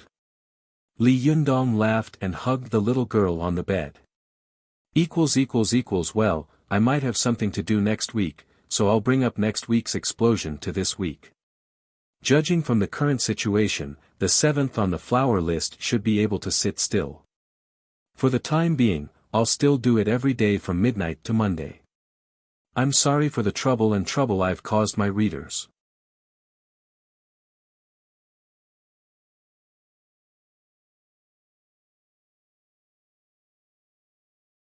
Chapter 355. Go to Kanwon.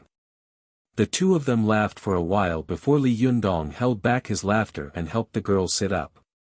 He said, okay, stop it.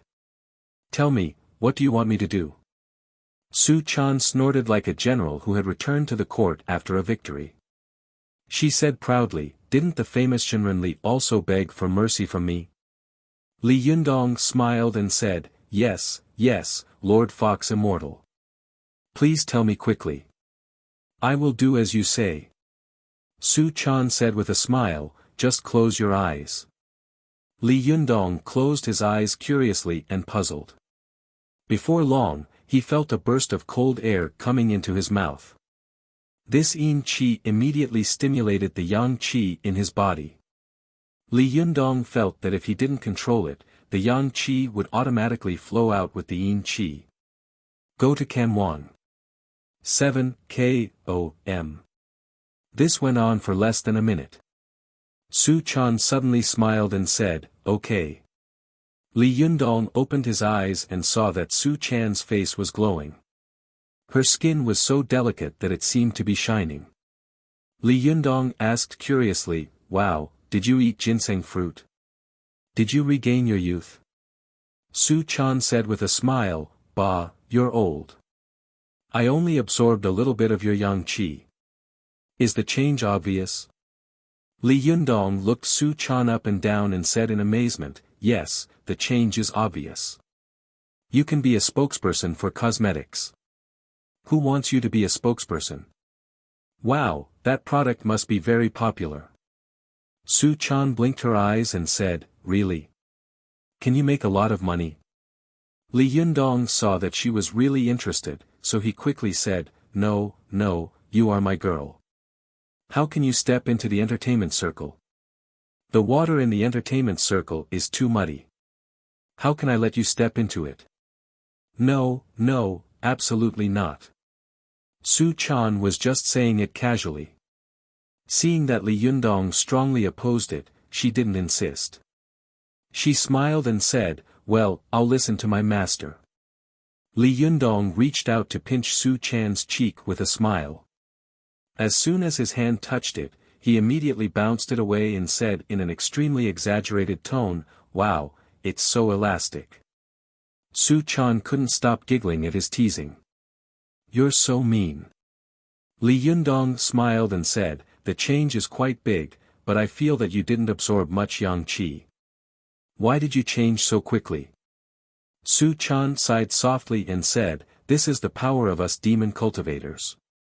Yundong, do you know what dual cultivation is? Li Yundong thought about the ancient books he had read and said, I used to think that it was the qi refining kung fu that men and women carried out when they were having sex, but later I learned that in fact, double cultivation also includes double cultivation of life and spirit, as well as double cultivation of Buddhism and Taoism.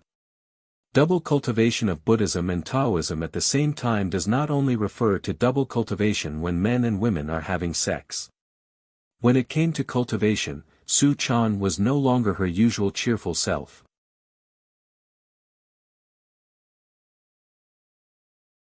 She said softly, You're right, but in fact, dual cultivation is a very complicated and dangerous thing. When men and women are having sex, they often can't control their emotions. How can they control their own aura calmly? Once they can't control their own aura, their spirit will be unstable, causing the aura of the weak to flow to the strong, causing one side to suffer a great loss and the other side to benefit greatly. Li Yundong also nodded and said, You're right. I remember that Zi Yuan once said that cultivation is extremely scientific. It can never create energy out of thin air. Even cultivation has to abide by the law of conservation of energy. It's almost impossible for two people to increase their strength at the same time after dual cultivation. This principle is the same as playing mahjong. Whether it's two people playing mahjong together or four people playing mahjong together, it's impossible for two parties to win at the same time, or four parties to win at the same time. One party must lose, and one party must pay. Su Chan looked at Li Yundong and said with envy and admiration, Yundong, you're really smart. You can draw inferences about other things from one instance. You're right. Many Taoist priests pay attention to sexual techniques, which are actually the way of collecting nourishment. In their eyes, women are just medicinal materials and cauldrons, so they never care about their lives. However, this method is really effective, especially after the death of the first leader of the Fox Zen school and the succession of the second leader. At that time, as soon as the pillar of the Fox Zen school passed away, the power of the Fox Zen school was greatly weakened and surrounded by enemies. Therefore, the second leader wanted to quickly improve her strength. At that time, she heard that the Yin-Yang sect of Mount Wuhua had a successful dual cultivation kung fu, so she sneaked into Mount Wuhua and pretended to be a female disciple, secretly learning this kung fu. Speaking of this, Su Chan sighed faintly and said, after the second leader learned this kung fu, she immediately passed it on to her disciples as if she had found a treasure. As a result, almost everyone in the Fox Zen school practiced dual cultivation, and all of them went to the mortal world to find a man with yuan-yang body to collect yang to supplement yin. In the end, they made the world a mess, making many cultivators think that we are born to be lascivious.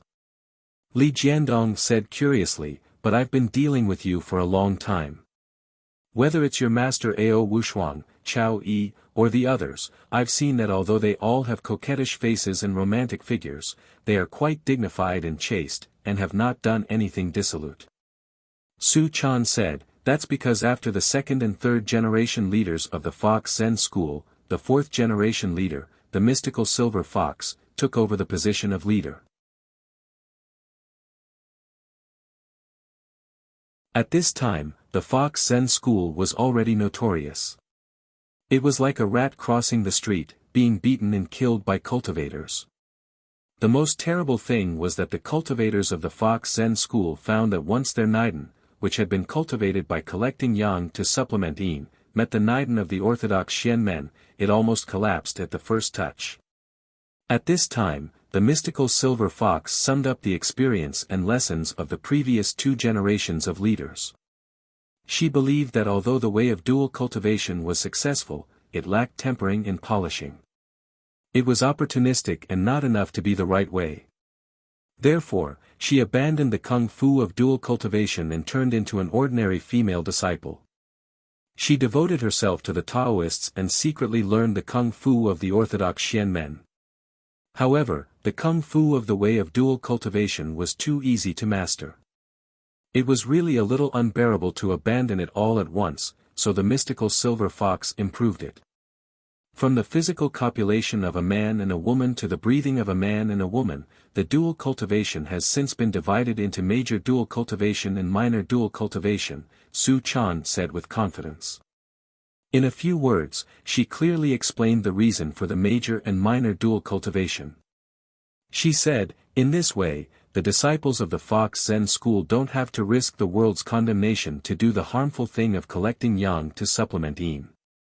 Yundong, you also know that if the major dual cultivation is done too much, people will be squeezed into jerky.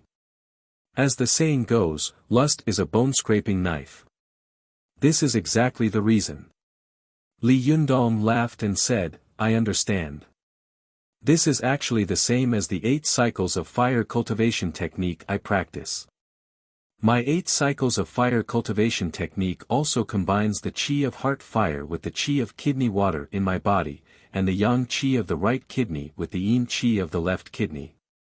Therefore, I refine the supreme yin qi from the pure yang qi, and my cultivation quotient jumped from yin spirit to yang spirit. Your spirit dual cultivation also combines the yin and yang qi, and then stimulates the niden in your body to grow and mature, right? Li Yundong said with a smile. Su Chan nodded with a smile and said, yes, the mystical silver fox has modified the major dual cultivation into a minor one. Although the effect is not so obvious, it is much safer. At least, both men and women don't have to be afraid of being picked clean by each other, and they can control their own aura. Li Yundong held Su Chan in his arms and said with a smile, then shall we have a small dual cultivation every day? Su Chan quickly waved her hand and said in a panic, no, no, absolutely not. Li Yundong asked curiously, why not? Look, you've only absorbed a little bit of my yang qi, and you've changed so much. If you absorb a little more, you'll directly become an immortal. Su Chan shook her head like a rattle drum. She said, no, no, no. As the saying goes, dripping water wears through a stone, and rope saws wood. Today, I absorbed a little of your yuanyang jinqi, which is the purest and most essential thing in your body. It's very difficult to cultivate. If I absorb a little, you will lose a little. As the saying goes, the way of heaven is to lose excess and make up for deficiency. It only takes a few seconds for a man to lose his primordial essence, but it will take several days to make up for it. In the same way, the speed at which you lose your jinqi will not be as fast as the speed at which you make up for it. In the long run, your cultivation will definitely regress greatly. Li Yundong didn't take it seriously and said with a smile, what does it matter? As long as my girl is strong, isn't that enough? Su Chan was moved. She hugged Li Yundong and said softly, sir, I appreciate your kindness. You can't spoil me like this. It's not good. Think about it, if it was too easy for me to get the kung fu I'm cultivating now, then I wouldn't have worked hard to cultivate. A niden without hard work is a fake niden. When I meet a master, it will collapse at once. Even if I cultivate niden to become extremely powerful through small dual cultivation, it's still useless when I meet a master. He sighed and said, you're right. I remember that after I succeeded in the Zhuji phase in the Himalayas, I met Wu Hao. He had obtained the Niden through yin-yang dual cultivation. As a result, I spat out a mouthful of Jinchi, causing the 5-yang blood pearl to reverse, but his Jinchi couldn't blow it at all. Why was there such a big difference between the same mouthful of Jinchi? It's because my Niden was tempered thousands of times, while his was a man and woman dual cultivation.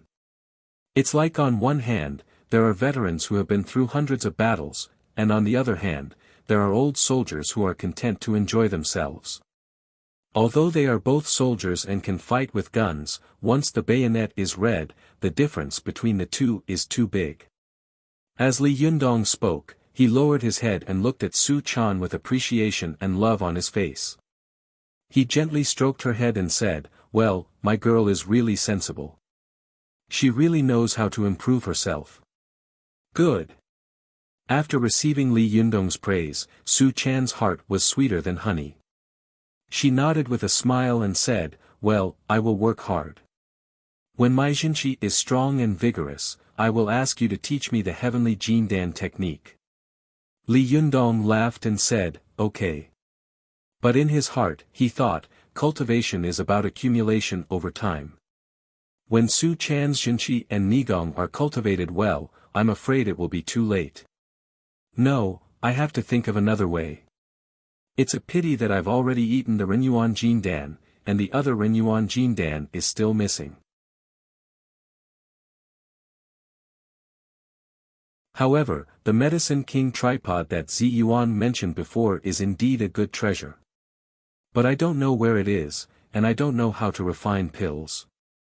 Li Yundong thought for a while, but he couldn't figure it out, so he put the idea to the back of his mind for the time being.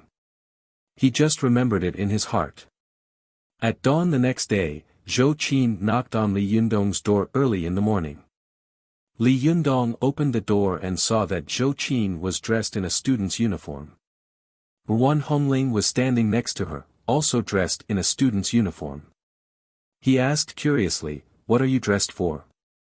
Wan Hongling laughed and said to Zhou Qin, "I knew it. This guy must have forgotten his other identity, right?" Zhou Qin pursed her lips and smiled.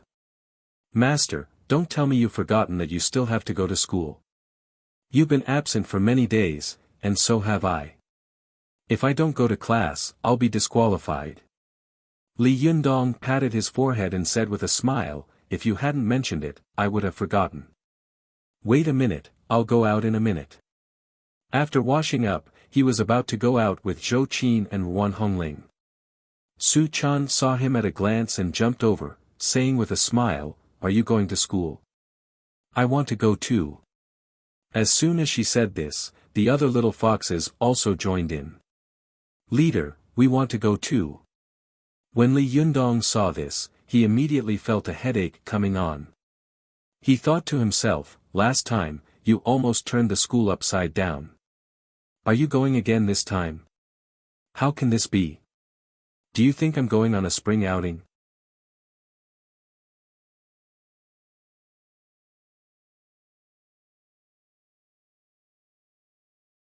Chapter 356. Go to watch net. Li Yundong said with a straight face, "No, do you think I'm going out to play?" Su Chan looked at Li Yundong eagerly, pouted, and said, "Didn't you say that I should follow you closely in the future?" The little foxes also joined in and said, "Yes, we must not leave leader's side and follow him closely." Li Yundong scolded them with a smile, "Are you a group of female ghosts? Follow me closely. Go do what you need to do. Don't make trouble." How could the little foxes be willing to do that? They all jeered, "Leader, you can't keep your word. Leader, you can't treat everyone equally." Li Yundong felt as if there were countless bees buzzing in his head. Chao Yi, who was beside him, also persuaded with a smile, "Leader, take them out for a walk. They are looking forward to going out with you. Go to watch net. 7 K.O.M. Li Yundong didn't know whether to laugh or cry. "Shibwa Chao Yi, why are you also jeering?" The little foxes cheered, "Long live Shibwa Chao Yi." Long live Shibwa Chao Yi. Chao Yi coughed dryly and glanced at Li Yundong. The little foxes immediately understood and said in unison, Long live leader. Long live leader. With so many beautiful women begging for mercy, Li Yundong couldn't stand it anymore. He said helplessly, okay, but we have to make 3 rules before we go out. When the little foxes heard this, they all laughed and said, what 3 rules? Li Yundong raised 3 fingers and said, first, don't make a scene. As soon as he finished speaking, the little foxes said in unison, what do you mean by making a scene? Li Yundong glared at them and said, this is making a scene. The little foxes were shocked and all shut up. Li Yundong nodded with satisfaction and said, second, don't run around. The little foxes had no objection to this rule and nodded in unison. Li Yundong added, third, don't call me leader outside. When the little foxes heard this, they immediately asked, then what should we call you? Li Yundong thought for a moment, then said resolutely, pretend you don't know me. Hearing this, Su Chan giggled and said, after what happened last time, it seems unlikely. Li Yundong knew that Su Chan was referring to the speech he gave at the university. How dare you? He said, glaring at Su Chan. Li Yundong thought for a moment and said, anyway, don't call me leader if you have nothing to do. It's not a costume film.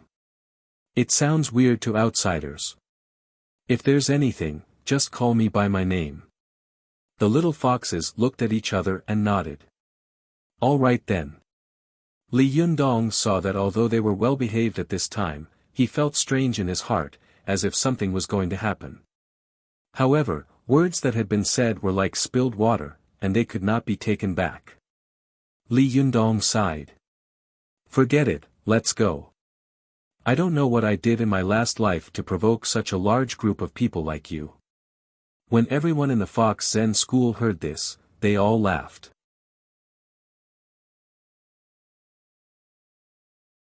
At this time, Zi Yuan also came in from the opposite door. Seeing that he was about to go out, she asked curiously, where are you going? You have to go to the store to work on the decoration today. Li Yundong said with a wry smile, I can't split myself up. Why don't I leave the decoration to you? It's useless for me to go. I don't know anything about this.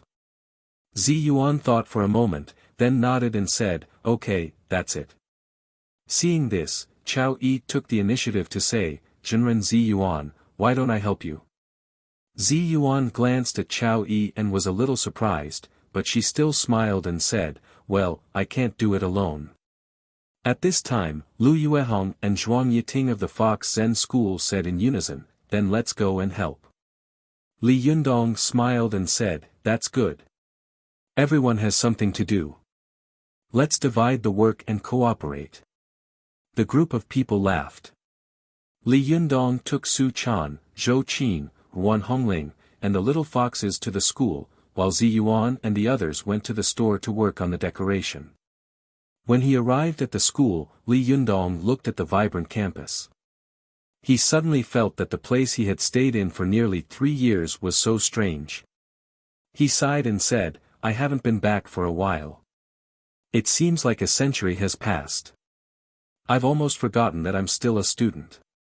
As soon as he finished speaking, he suddenly heard a voice next to him, with anger and surprise. You've almost forgotten that you're a student. Have you also forgotten that you have friends like us? Li Yundong turned his head and saw Feng Na holding a textbook in her arms, looking at him with a mixture of anger and joy. Li Yundong immediately laughed and said, it's you. Long time no see. How have you been recently? Feng Na glanced at Li Yundong and said in a drawling tone, me? Do you still know me? Li Yundong laughed and said, yes, yes, you are the wise and powerful president of the student union of our school. As he said this, Li Yundong said with a smile, President, long time no see. Are you busy every day? Feng Na snorted and rolled her eyes at Li Yundong. She said with a little girl's temper, I'm busy every day, but I can't be compared to some people who are so busy that they can't even be seen. I'm not busy at all. I just go to school and attend meetings every day. Li Yundong smiled even more eagerly and said, "Don't say that, President. You have to take care of yourself. Going to school and attending meetings is very tiring." The more Feng Na talked to Li Yundong, the more she smiled. When she heard this, she couldn't help but burst into laughter and scolded him with a smile, "Hey, what have you been doing these days? Why haven't I seen you? Sun Li has come to me several times. She said that if you don't go to class, you'll have to take a makeup exam again." Li Yundong sighed with a deep look on his face. Feng Na asked curiously and with concern, "What's wrong? What's wrong? Tell me what's on your mind."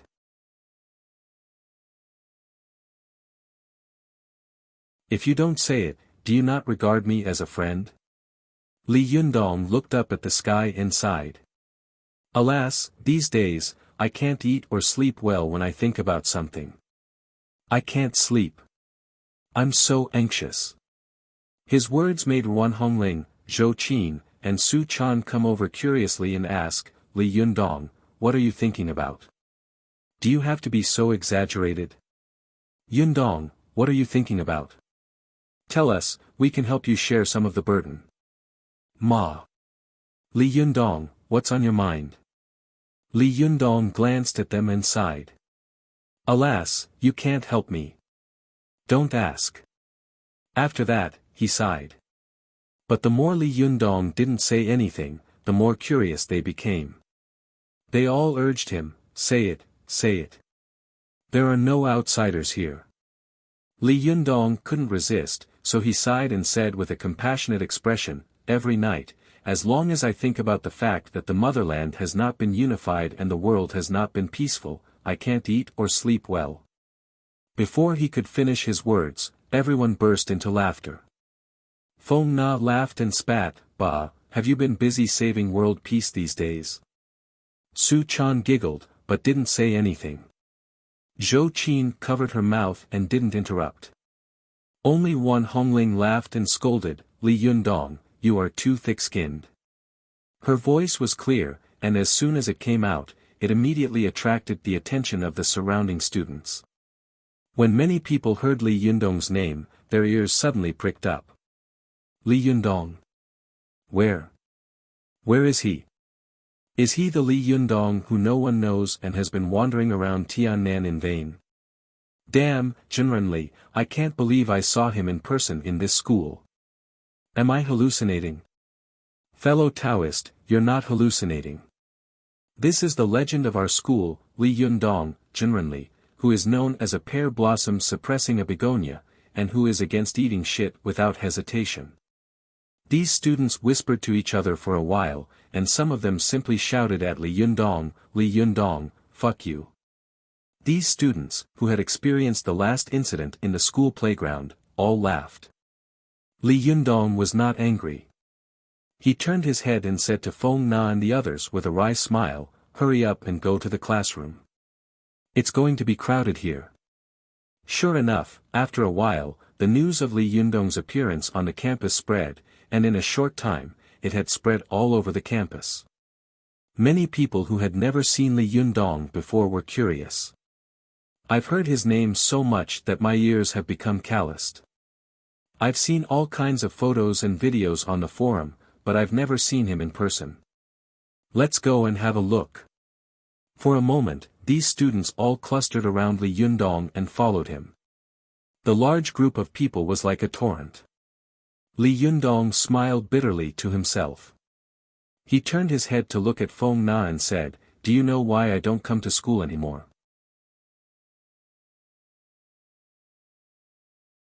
Feng Na covered her mouth and said with a smile, "That's because you don't come often, so when the students see you, they find it strange and come to see you in person." Li Yundong laughed exaggeratedly and said, "Oh, so they usually look at my body, don't they?" Feng Na laughed. She patted Li Yundong on the shoulder and said, "I happen to have no classes this morning. I'll accompany you to a class." Li Yundong laughed and said, I think you just want to see me have a good time. Feng Na giggled. You found out. Well, I just want to see you have a good time. What do you think? Are you going to drive me away? Li Yundong sighed and said, Alas, I'm such a low-key person, but you just have to applaud and scream for me. It's really embarrassing. After that, the people around him burst into laughter again. The little foxes had been looking at the people around them curiously. They quietly pulled Su Chan's arm, pulled her aside, and whispered, Su Chan, is leader so prestigious here? Su Chan said proudly, Of course. Didn't you see how many people responded to his call on the stage last time? Only then did the little foxes remember what had happened last time. They said with pride, It's a good thing that leader is so popular. It means that our leader is very outstanding. It seems that our Fox Zen school will definitely flourish in his hands in the future. Su Chan nodded like a chick pecking at rice. Yes, Yundong has always been outstanding. Li Yundong saw that Su Chan and the little foxes were whispering to each other, and he suddenly had an idea. He quickly called Su Chan over and asked as if he was facing a formidable enemy, Hey, what are you talking about? You're not going to do something again, are you? Su Chan immediately cried out in grievance. I didn't. We were just praising you just now, okay? Li Yundong looked suspicious and kept looking at Su Chan, as if he wanted to find some clues from her face. He said doubtfully, Really? Su Chan said firmly, Of course not. You're thinking too much. Li Yundong patted her head and said, That's good. I was afraid that you guys would get together and cause me trouble. You guys are a group of troublemakers. Su Chan pouted and made a face at Li Yundong. At this time, Feng Na turned her wrist to look at her watch and said, Let's go. It's time for class. We have a big classical class this morning. Li Yundong saw that there were so many students around that there were signs of traffic congestion. He quickly waved his hand and said, Let's go and grab seats.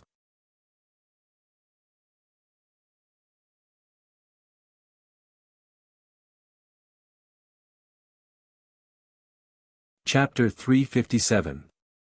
Go to watch net. A group of people came to the classroom and grabbed a large number of seats in the back row. After Li Yundong sat down, he suddenly found that Wan Hongling was also sitting in the back row. He couldn't help but ask curiously, Why did you come to this kind of class? Aren't you a freshman? Wan Hongling said slowly, I always felt that something was going to happen to you, so I came to watch the fun. Go to watch net. 7 K.O.M. Li Yundong was so depressed that he wanted to vomit blood. He rolled his eyes at Wan Hongling and then said to the little foxes sitting in the back row, If you dare to make trouble, no one is allowed to have dinner when we go back. The little foxes were shocked and sat up straight, their mouths tightly shut. Feng Na had always been curious about the relationship between so many beautiful women and Li Yundong. Seeing that these beautiful women were extremely obedient as soon as Li Yundong spoke, she couldn't help but ask, Li Yundong, have you been selling human beings these days? Where did you get so many beautiful women? You can open a modeling company now. Li Yundong raised his head and laughed. I'm so charming that they threw themselves at me. Feng Na refused to believe him, so she turned to the little foxes and asked, What's your relationship with him? The little foxes were so frightened by Li Yundong that they didn't dare to speak. They all shook their heads like a rattle. Seeing them shake their heads, Feng Na thought that they didn't dare to say anything. She felt sour in her heart and said resentfully, If you don't want to say it, then don't say it. Li Yundong, you are too much of a playboy, aren't you? Li Yundong coughed twice and thought to himself, Playboy, have you ever seen a virgin like me? He didn't want to continue talking about this topic with Feng Na. At this time, the teacher also came in, so he quickly changed the topic and said, The teacher is here. Let's start the class. Feng Na burst into laughter and said, Go to class my ass. Did you bring your textbooks? No, right? Where's the notebook? No, right? Where's the pen? Li Yundong smiled embarrassedly and said, Mr. President, please be merciful. It's time for class. Don't you see that the classroom is full? Only then did Feng Na notice that the large classroom was already full of people. Even the aisle was full of people. She was shocked. Why are there so many people? Li Yundong also smiled and said, if we sell standing tickets, I'm afraid we can make a fortune. Feng Na laughed and said, you can earn quite a lot from selling tickets. However, I reckon that most of them are here for you. Li Yundong looked around and saw that many people were looking at him. He couldn't help but smile and say, if one day I can't survive, I'll open an exhibition hall myself. I won't starve to death. Feng Na covered her mouth and giggled. That's great. Remember to call me along.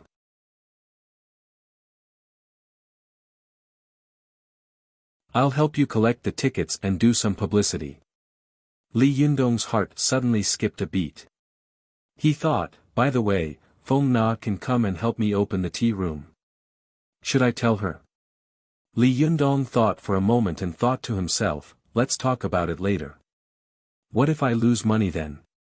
Wouldn't that be utterly humiliating? At this time, the teacher who walked into the classroom was also shocked by the students in the classroom. He couldn't help but get excited. I've been teaching for so many years. When has it not been sparse, and many students have run away in the middle of the class? Since when are there so many people? Today, there are really no empty seats. What is happiness?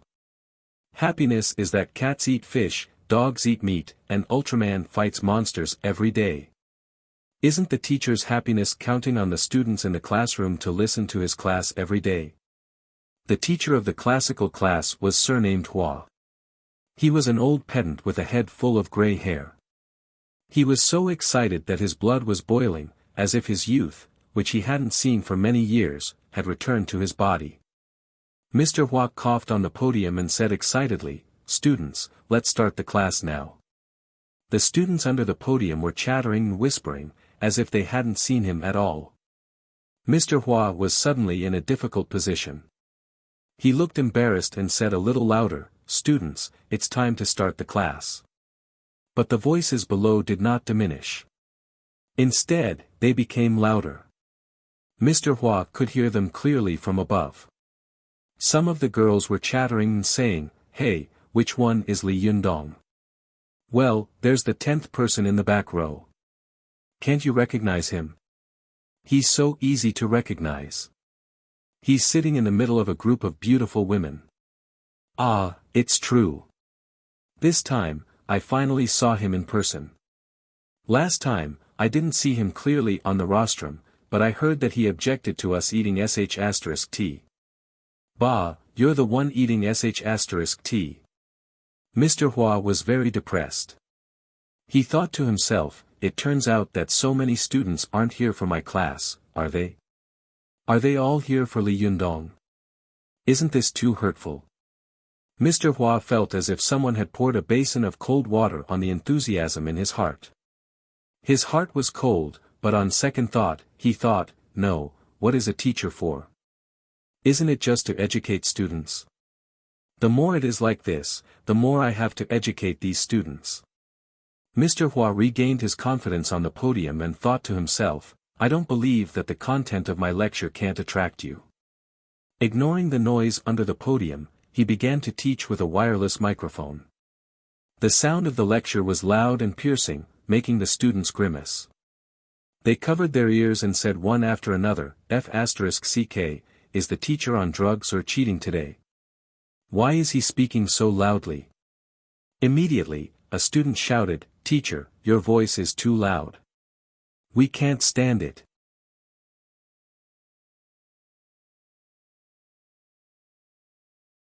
Mr. Hua said leisurely on the podium, if I don't speak louder, how can I cover you?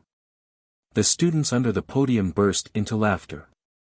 After a while, the order in the classroom was much better. Seeing this, Mr. Hua immediately became energetic. He tried his best to teach on the podium, but his words were extravagant and his saliva was flying everywhere. Li Yundong didn't want to listen to the lecture. He just wanted to be there so that he wouldn't be expelled if he skipped classes too many times. That would be a great injustice. Being expelled was a small matter. At that time, his parents' monthly benefits would be cut off, and he hadn't earned a single grain of rice. If he lost money in his business, there would be no way out. He would really have to take the little foxes to open a circus. Li Yundong was listening in his seat, but it was the first time the little foxes had attended such a class. They were very excited and sat upright, just like they were attending an old teacher's class in a private school. Mr. Hua looked down from the podium. He could see clearly who was listening carefully, who was whispering, who was putting on makeup, and who was texting. He thought to himself, it's rare that these girls are so beautiful and so serious in class. It's rare. Mr. Hua seemed to be encouraged. He spoke more and more energetically. When he got to the point where he was excited, he would casually recite poems and shake his head. He really had the air of an old teacher in a private school. Even though Su Chan had attended a few similar classes with Li Yundong, she had always envied him for being able to attend such a big school. She paid close attention to the class, especially when the teacher stood on the podium and began to talk about the relationship between ancient literati and flowers. She listened with great interest. She listened to the class with great interest. Seeing that Su Chan was listening so attentively, Li Yundong smiled and nudged her arm with his elbow. Hey, is it really that good? Su Chan giggled. It's good. It's very eye-opening. At this time, the teacher on the podium was talking about the relationship between scholars and chrysanthemums. When he talked about the works of Tao Yuanming, Lu Yu, and other famous writers, he simply shook his head and recited a poem. The autumn silk lingers around the house like the Tao family, all around the fence is slanting day by day. It is not that the chrysanthemum is preferred among flowers, but that when the flower blooms, there will be no more flowers. Li Yundong listened to the teacher recite the poem enthusiastically, and suddenly laughed. He said to Su Chan with a smirk, by the way, do you know why scholars like to sing about chrysanthemums? Of course I do, Su Chan said confidently. Do you think that your girl is uncultured? Chrysanthemums are fresh and elegant, noble and pure, the flower of a gentleman.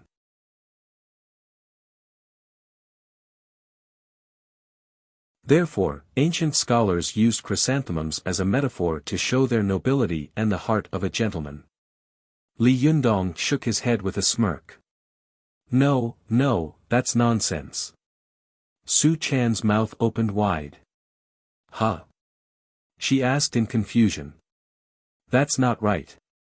What kind of reason is that? Li Yundong laughed. Why do scholars like chrysanthemums? Su Chan blinked. Why? Li Yundong said word by word in a serious tone, because they are all hardcore. As soon as Li Yundong finished speaking, Feng Na couldn't help but burst out laughing. As soon as she laughed out loud, she immediately felt that it was inappropriate. She quickly covered her mouth, turned her head to the side, and held back her laughter, her shoulders shrugging. Li Yundong ridiculed her with a fake smile. Feng Na, you actually understand? You have a heavy taste. Feng Na laughed until her stomach hurt. She didn't care about Li Yundong's words. Su Chan was confused. She stared blankly and kept thinking about Li Yundong's words. Why do scholars like chrysanthemums have a heavy taste? What kind of logic is this? Feng Na's previous laughter was very abrupt in the classroom, and Mr. Hua, who was on the podium, was very unhappy. He thought to himself, girl, why are you so unruly in class? Look at the girls behind you. How obedient they are. Mr. Hua was unhappy. After reciting the chrysanthemum poem, he asked, does anyone know whose poem I just recited? What's its name? Many of the students under the podium peeked at Li Yundong and the beauties beside him from time to time. Some of them were catching up on sleep, some were playing with their mobile phones, and some were putting on makeup. Only a few of them were listening to the class. For a moment, the classroom was quiet. Almost everyone looked at each other. In addition, the poem was relatively obscure, so no one knew where it came from. Mr. Hua snorted and thought to himself, "You guys are not good students if you don't listen carefully in class. Look at the ones behind you, who are so serious. At first glance, you can tell that they are good students. They must know." After that, Mr. Hua pointed to the little foxes in the back row and said, "The fifth student from the right in the back row, stand up." Li Yundong was stunned. He looked back and saw that the fifth student from the right in the back row was a little fox from the Fox Zen school. The little fox looked at Li Yundong first, then stood up in confusion and looked at the teacher blankly. Mr. Hua asked kindly, "Student, do you know the source of this poem?"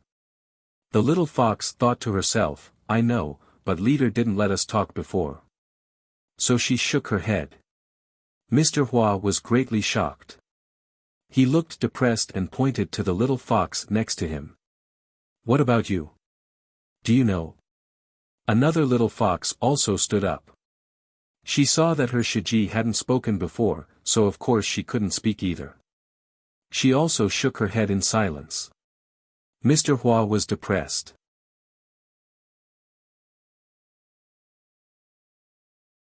He didn't believe it, so he called up the little foxes next to them one by one. As a result, all of them shook their heads in silence.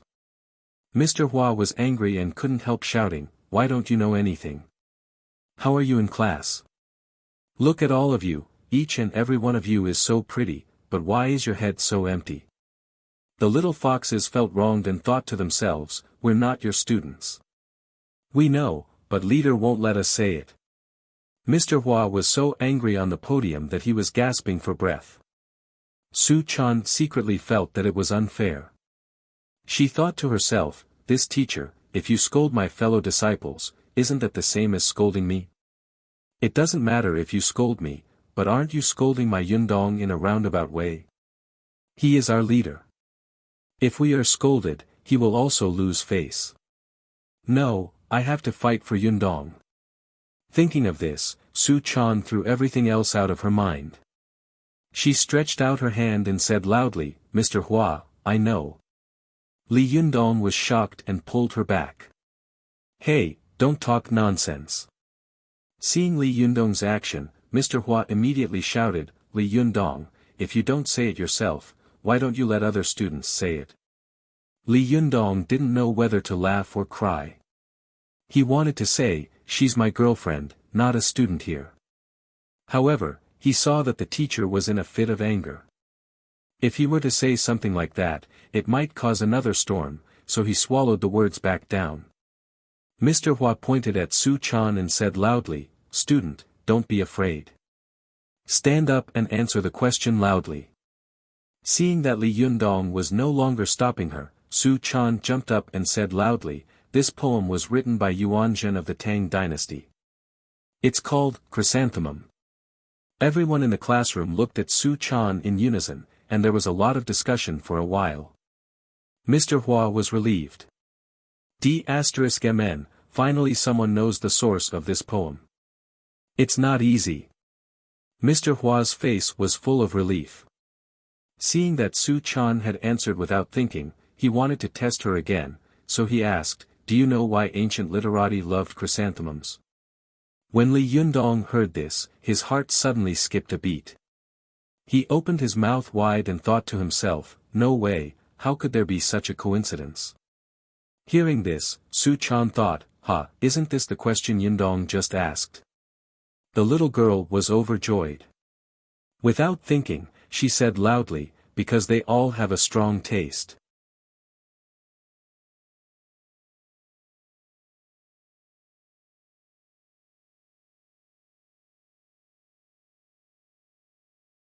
Chapter 358. Go to watch net. As soon as Su Chan said this, the whole classroom fell silent in an instant. It was so quiet that even a pin drop could be heard. Go to watch net. Everyone looked at Su Chan with their mouths agape. The teacher standing on the podium was even more dumbfounded, and his temples were beating wildly. Li Yundong was even more frantic in his heart. F***ck, you speak too fast. I can't even stop you. This silence only lasted for a moment, and then there was a burst of amazing laughter in the classroom. The laughter was like thunder on the ground, almost lifting the roof. Su Chan was confused by everyone's laughter. She looked around blankly and said, "Did I say something wrong?" Mr. Hua, who was on the podium, suppressed his anger and said, "Student, if you don't know, then you don't know. Don't make trouble in class." Su Chan said loudly, "I know. It was Yundong who told me." After that, she reached out and pointed at Li Yundong, and all the eyes in the classroom turned to Li Yundong. Li Yundong suddenly burst into tears. He thought to himself, "Girl, I've known you for so long. Why do you always make trouble for me every time you come to school?" Su Chan didn't react at first, but she soon found that something was wrong, especially when she looked at Li Yundong. Li Yundong's expression was as if he wanted to find a hole to hide in. Su Chan's heart skipped a beat. She thought to herself, "Oh no, did I say something wrong again? But I said it according to what Yundong told me." The little girl felt wronged and puzzled. She lowered her head and timidly glanced at Li Yundong. Then, she timidly glanced at the students around her, who were laughing wildly. Her head was getting lower and lower, and in the end, it seemed that she wanted to bury it in her chest. Mr. Hua's veins were bulging on the podium.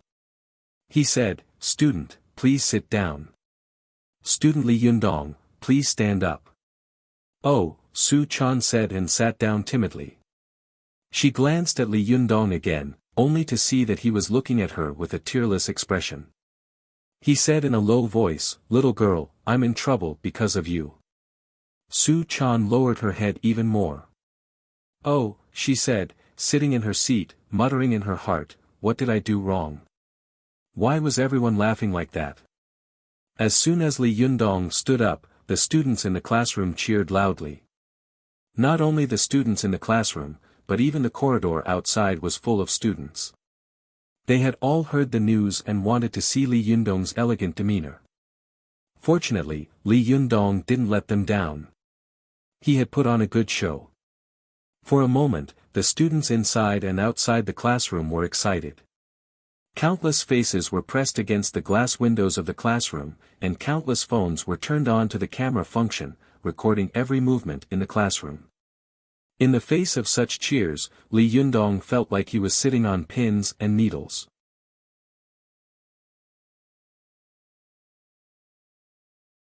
He smiled dryly and said to Mr. Hua, who was as pale as the bottom of a pot on the podium, "Mr. Hua, actually." Before he could finish, Mr. Hua shouted angrily, "Don't talk. Listen to me." In the face of his teacher's outburst, Li Yundong tactfully shut his mouth. Teacher Hua said loudly, "I know you are a celebrity student in this school, but please respect my profession. Please respect my identity. I'm the teacher. As long as you're teaching in this class, you're my student." Li Yundong smiled bitterly and thought to himself, "How could I not respect you?" Seeing that Li Yundong didn't speak, Mr. Hua said again, "Weren't you very talkative just now? Come on, come to the podium. You give the lecture, and I'll be your student, okay? Come on, especially the problem of heavy taste." After that, he walked down the podium angrily and stood under the podium. Li Yundong didn't know whether to laugh or cry. Just as he was about to speak, he heard the students inside and outside the classroom roaring with laughter. One by one, they shouted, "Li Yundong, we support you." The noise was like a huge wave, so loud that it almost drowned everyone. Seeing these students jeering like this, Mr. Hua became even angrier. He held the wireless microphone and sneered, "Go, make it clear. You should also experience the feeling of being a teacher. If you don't come up, the whole class will get 0 points in the exam. As soon as this was said, the students suddenly burst into an uproar, especially the students who wanted such credits. They all looked at Li Yundong eagerly, as if they were looking at Guanyin Bodhisattva, who had saved them from suffering.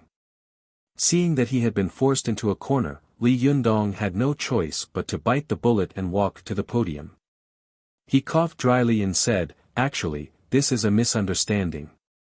Mr. Hua interrupted him with a sneer and said, "We don't want to hear a misunderstanding. We want to hear a heavy explanation." The students immediately burst into laughter again and clamored, "We want to hear a hardcore explanation." Li Yundong was sweating profusely. He felt that he would rather face the siege of all the sects than this scene in front of him. Li Yundong wiped his cold sweat and said quickly, "In fact, there have been many poets who have written about chrysanthemums in China for 5,000 years, but the most famous one is Tao Yuanming. He wrote the famous sentence, picking chrysanthemums under the eastern fence, leisurely seeing the southern mountain. Bai Ji of the Tang dynasty also wrote the poem Only chrysanthemums under the eastern fence can withstand the cold, and the golden millet is clearer at dawn. Huang Chao also left behind the beautiful sentence Soaring incense array penetrates Chang'an, and the whole city is covered with golden armor. Li Yundong counted the poets who had written chrysanthemum poems one by one as if they were his family treasures. For a moment, the students quieted down.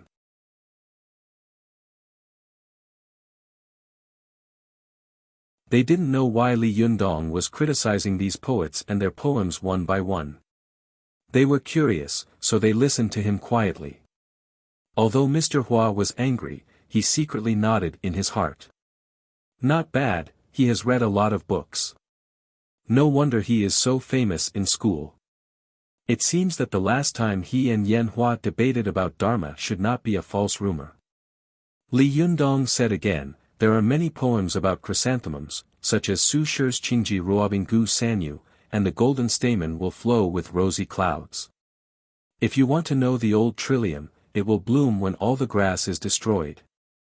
Another example is Li Bai's lamentable chrysanthemum in the eastern fence, the stem is sparse and the leaves are small. Although the words are different, they have their own fragrance. Another example is Du Fu's The cold flowers have bloomed, and the chrysanthemum is alone. The old plucking people frequently change, and the fragrant wine temporarily follows. Li Yundong listed these poets who had written chrysanthemum poems like a machine gun, without stopping at all. The students were all knowledgeable people. For a moment, everyone secretly applauded Li Yundong's strong memory. But at the same time, they became more and more confused. Why did Li Yundong list so many poets and poems that have written chrysanthemum poems? What does this have to do with heavy taste? While they were wondering, Li Yundong said, "Look, among these poets, Tao Yuanming is from Chai Sang County in Xuanyang of the Eastern Jin Dynasty, which is now Jiangxi. Bai Ji is from Hunan, Huang Chao is from Shandong, Su Dongpa is from Sichuan, Li Bai is also from Sichuan, and Du Fu is also from Hunan. Jiangxi cuisine is heavy in color and thick in taste, and people like chili, not to mention Sichuan cuisine, which is famous for its spiciness. Shandong is famous for its Shandong cuisine, which is also characterized by saltiness and freshness, and salt is used to bring out the freshness of dishes. Hunan cuisine is not to mention, fresh and fragrant is its characteristic. Look, I have listed so many people, and the dishes in their places are basically quite heavy, so I say that they all have heavy taste." After Li Yundong finished speaking, he only felt that his head was covered with sweat, as if he had fought with 100 Yuanying stage masters for 500 rounds. When these students heard Li Yundong's nonsense, they immediately laughed, whistled, and cheered one after another. Mr. Hua was originally angry in his heart, but after listening to Li Yundong's nonsense, he couldn't help but smile. He nodded and thought to himself, although this guy is talking nonsense, without a solid foundation in ancient Chinese and an extraordinary reaction, he won't be able to make up for it. Some of the curious girls in the classroom stared at Li Yundong with starry eyes.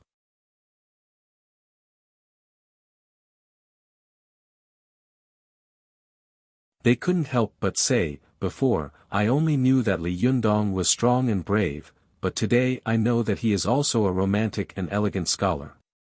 He is really good at both the pen and the sword. Where can I find a boy like him? What a pity.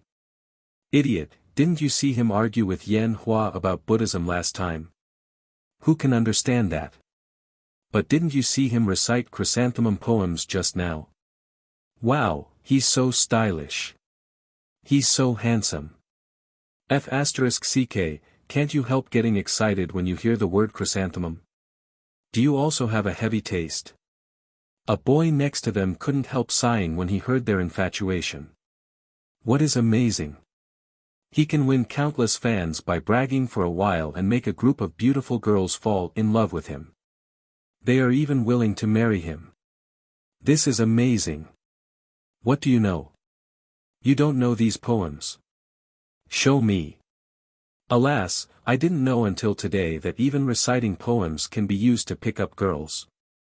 You have to read, children. There are beauties in books. The ancients didn't deceive me. Li Yundong braced himself and gave a random explanation. Although it was barely justifiable, Mr. Hua nodded secretly under the podium, thinking that this matter would be over. However, the students who were watching the fun did not intend to let him go. Some students clamored, Mr. Li, let's do something exciting. As soon as these students clamored, the students inside and outside the classroom also followed suit. Let's do something exciting. Li Yundong cursed in his heart, damn it, you guys are really taking pleasure in my misfortune. I've solved such a perverted problem, but you still refuse to let me go. Well, if you don't let me have an easy time, I won't let you have an easy time. Li Yundong made up his mind. In for a penny, in for a pound, in for a pound. He said loudly, do you want something exciting? The eyes of these birdmen lit up and they nodded excitedly. Yes, yes, we want something exciting. Li Yundong waved his hand and said, well, now put away all the books. Let's take the exam. Everyone was dumbfounded. A student in the front row stammered, test, test. Li Yundong glanced at them and said with a matter-of-fact expression, don't you want to be excited? Isn't the exam exciting enough? These students suddenly burst out laughing. Even Mr. Hua, who had been keeping a straight face, couldn't help laughing. A curious student asked, Mr. Li, what's the content of the exam? Li Yundong didn't even think about it. He said loudly, it's about the relationship between scholars singing chrysanthemum and heavy taste. After he finished speaking, he seemed to think of something and added, you're not allowed to plagiarize and use my explanation just now. There was another burst of laughter outside the classroom. Mr. Hua also laughed and scolded, sly. The class could no longer go on. Mr. Hua shook his head helplessly and said, forget it, I'll let you go today. Don't make trouble next time.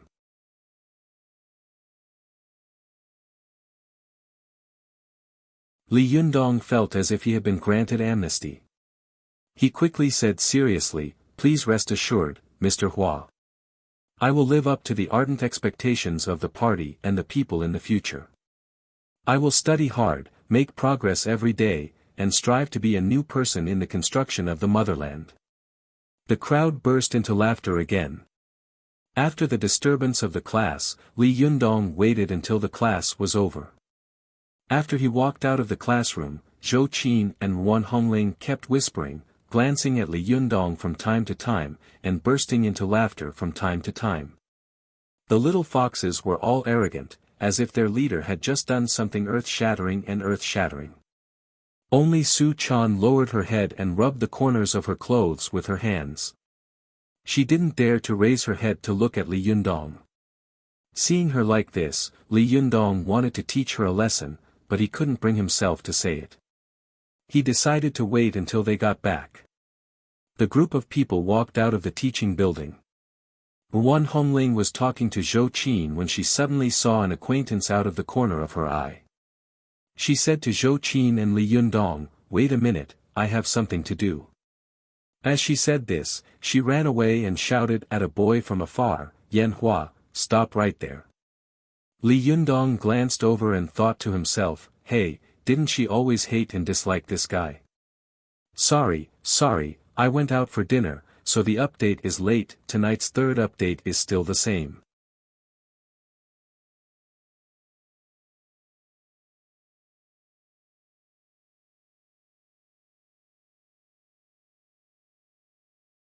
Chapter 359. Go to watch net. Hearing Wan Hongling's shout, Yan Hua turned around and said with surprise and joy, Hongling? Where have you been these days? I called you, but you didn't answer. I was so worried about you. Wan Hongling snorted and said, do I have to answer your call? Who are you to me? Yan Hua smiled awkwardly and said, I'm your friend. It's okay for me to care about you. Wan Hongling snorted and said, I'm fine. You don't need to worry about me. Go to watch net. Yan Hua looked disappointed. Then why did you call me? If there's nothing else, I'll leave first. Seeing that he was about to turn around and leave, Wan Hongling quickly shouted, hey, I need to talk to you about something. Yan Hua didn't want to leave. He was just putting on a show.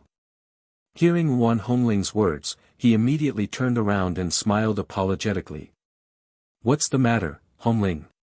Wan Hongling asked, that's 6. Where's your family heirloom sword? Is it still at home?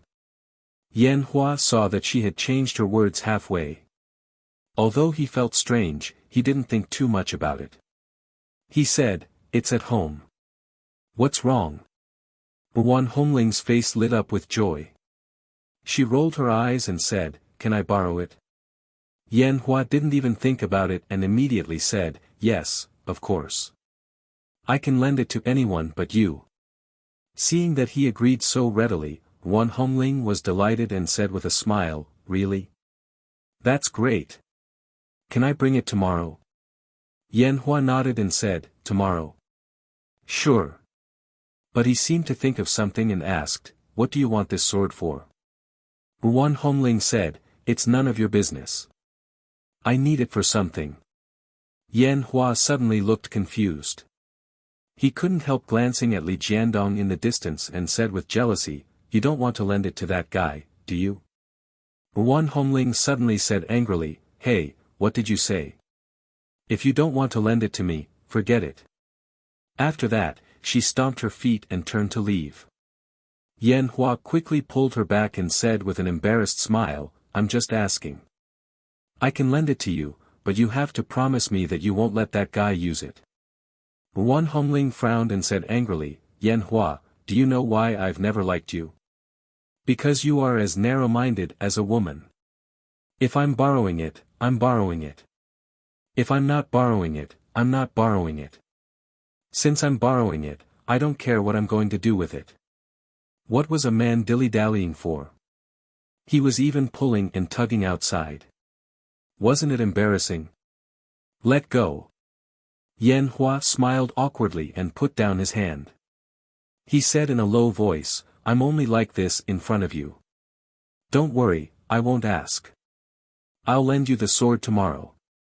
Wan Hongling snorted angrily. You really want to borrow it? Hey, if you're unwilling, then don't lend it to me. I won't blame you.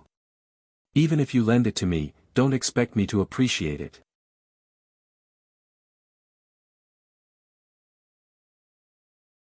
Yan Hua smiled apologetically and said, no, we are friends. It doesn't matter if I lend it to you. Wan Hongling snorted and said, that's more like it. I'm leaving. Yan Hua saw that she had turned around and was about to leave without any hesitation. He called out, hey. But Wan Hongling had already walked far away. Only a ponytail swayed behind her head, making Yan Hua's mind go into a mess. That's strange. What does she want this sword for? Yan Hua muttered in confusion. Yan Hua's mind was full of confusion.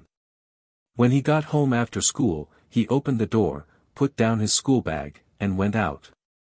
He turned a corner and went straight to his Aunt Yen Fong's study. His family was quite well off and lived in a courtyard house. His aunt had left for 9 years, but his family still kept her room the same and went in to clean it from time to time. Yen Hua pushed open Yen Fong's door and walked into the study. He was shocked. He saw a figure standing next to the sword rack in the study, quietly looking at the long sword on the rack. She was serious and focused, as if she was looking at a long-lost relative. This person was about 1.7 meters tall and had a graceful figure. She was a graceful woman with a charming figure. This woman had a black shawl, and there was an indescribable sense of tranquility all over her body. Yen Hua looked at the side of this person's face and saw that she was beautiful. There was a smile at the corner of her mouth, as if she was recalling something. Yen Hua glanced at this person's face and immediately said in surprise, "Aunt." Yen Fong seemed to have known that he had come in. Her eyes were still focused on the sword quietly placed on the rack. She said without looking back, "Hua, long time no see. Do you still remember me?" The last time Yen Hua saw his aunt, he was still a teenager. At that time, his impression of Yen Fong was that his aunt was very beautiful, but a little difficult to get close to. Looking at her now, her appearance hadn't changed at all in more than 10 years. She was still as beautiful as before, like a young girl. Yen Hua said in surprise, "Aunt, when did you come back? I haven't seen you for so long, but you're still so beautiful." Yen Fong suddenly smiled, and her smile was full of sarcasm and self-deprecation. "Beautiful? What's the use of being beautiful? I can't compete with that fox, can't I?" Yen Fong sighed and said faintly, "Hua, you have to remember my words." At this time, Yen Hua only felt that his mind was a little confused. He didn't know why Ruan Hongling wanted to borrow this sword from him, nor did he know why his aunt, who had suddenly disappeared for 9 years, had suddenly come back. Why did she suddenly say these things to him? Yen Hua replied in a daze, "What words?" Yen Fong gently took the Lyoha, one of the twin swords, off the sword rack.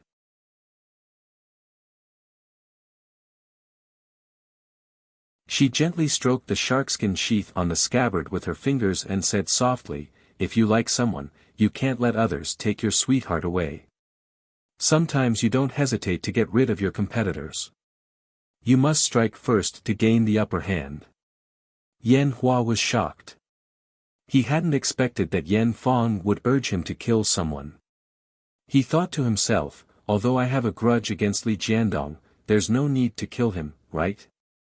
However, Yen Fong seemed to have guessed what he was thinking. She snorted and slowly pulled out the long sword. In an instant, the sword was unsheathed, and the sword chi radiated in all directions. She said, "You may think that I'm exaggerating, but in the future, you will know how right I am." Yen Fong's eyes suddenly became very distant. She said faintly, "I had the same idea as you at the beginning. I always felt that he wouldn't be so heartless and would come back to me. But in the end, he would rather ascend by himself than return to my side. He even gave his sword to that seductive fox." Alas! Yen Hua was confused and thought to himself, "Ascend? Seductive fox? What the hell is this?" Yen Fong snorted and continued to pour her jinchi into the Lyoha. She sneered and said, "Last time, that bastard broke my Lyoha with the boy's Yuanyang blood.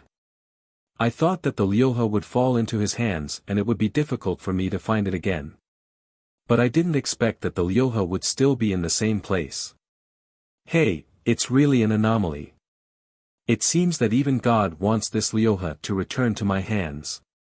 After Yen Fong injected some jinchi into it, the Lyoha suddenly jumped up by itself and floated in the air, buzzing and emitting a clear and loud sword cry.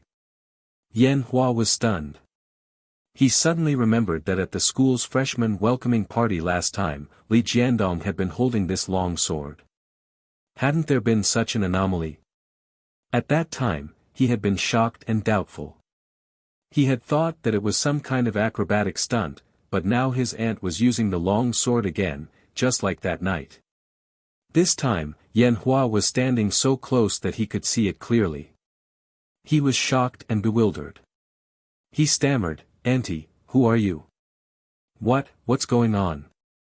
Yan Fang turned her face for the first time. She looked Yan Hua up and down and smiled slightly. "You want to know? Hey, I've been hiding it from my family for more than 10 years. You're the first to know my identity. However, it's better if you don't know. Your aunt has enemies all over the world now. It won't do you any good if you know." Yan Hua's heart suddenly skipped a beat. He said loudly, "Aunt, are you a sword immortal?" Yan Fang laughed loudly. "Sword immortal? I guess so." Yan Hua was so excited that his face turned red. He said loudly, "Aunt, can you teach me?" Yan Fang smiled and said, "You? Why do you want to learn cultivation?"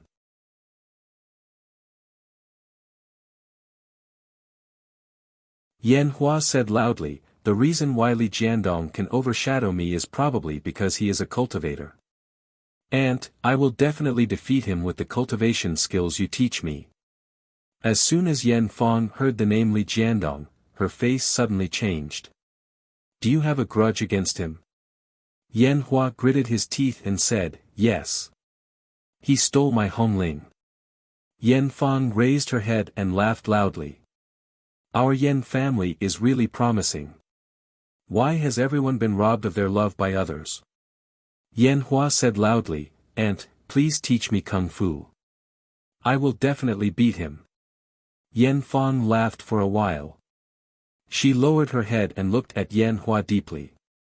She shook her head and said, "No, although Li Jiandong and I have a grudge, his aptitude is the best I've seen in my life. In the past 500 years, no one has made such rapid progress. I even suspect that he is the reincarnation of a god. Otherwise, it would be impossible for him to cultivate so fast. You are no match for him. Don't ask for trouble." Yan Hua's face suddenly turned red and he gritted his teeth. He said angrily, "Why am I no match for him? How do you know that I'm no match for him without even teaching me?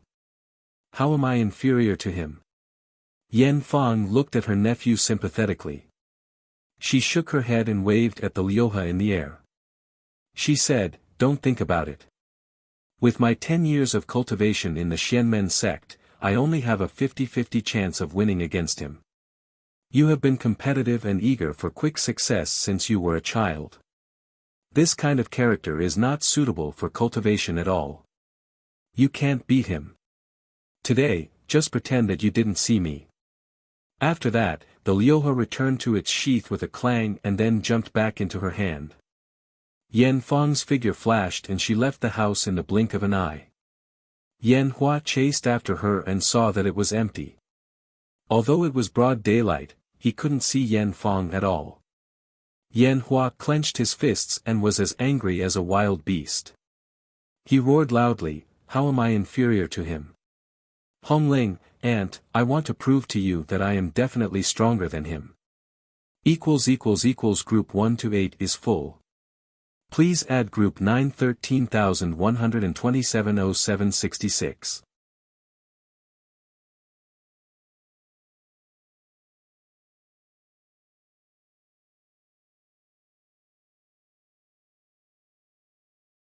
Chapter 360. Go to watch net. After school, Li Yundong's face was frighteningly dark along the way. Zhou Qin and Ruan Hongling couldn't help covering their mouths and snickering when they thought of what had happened in the classroom. Su Chan was like a child who had done something wrong. She lowered her head, rubbed the corners of her clothes, and rubbed her toes against the ground, not saying a word.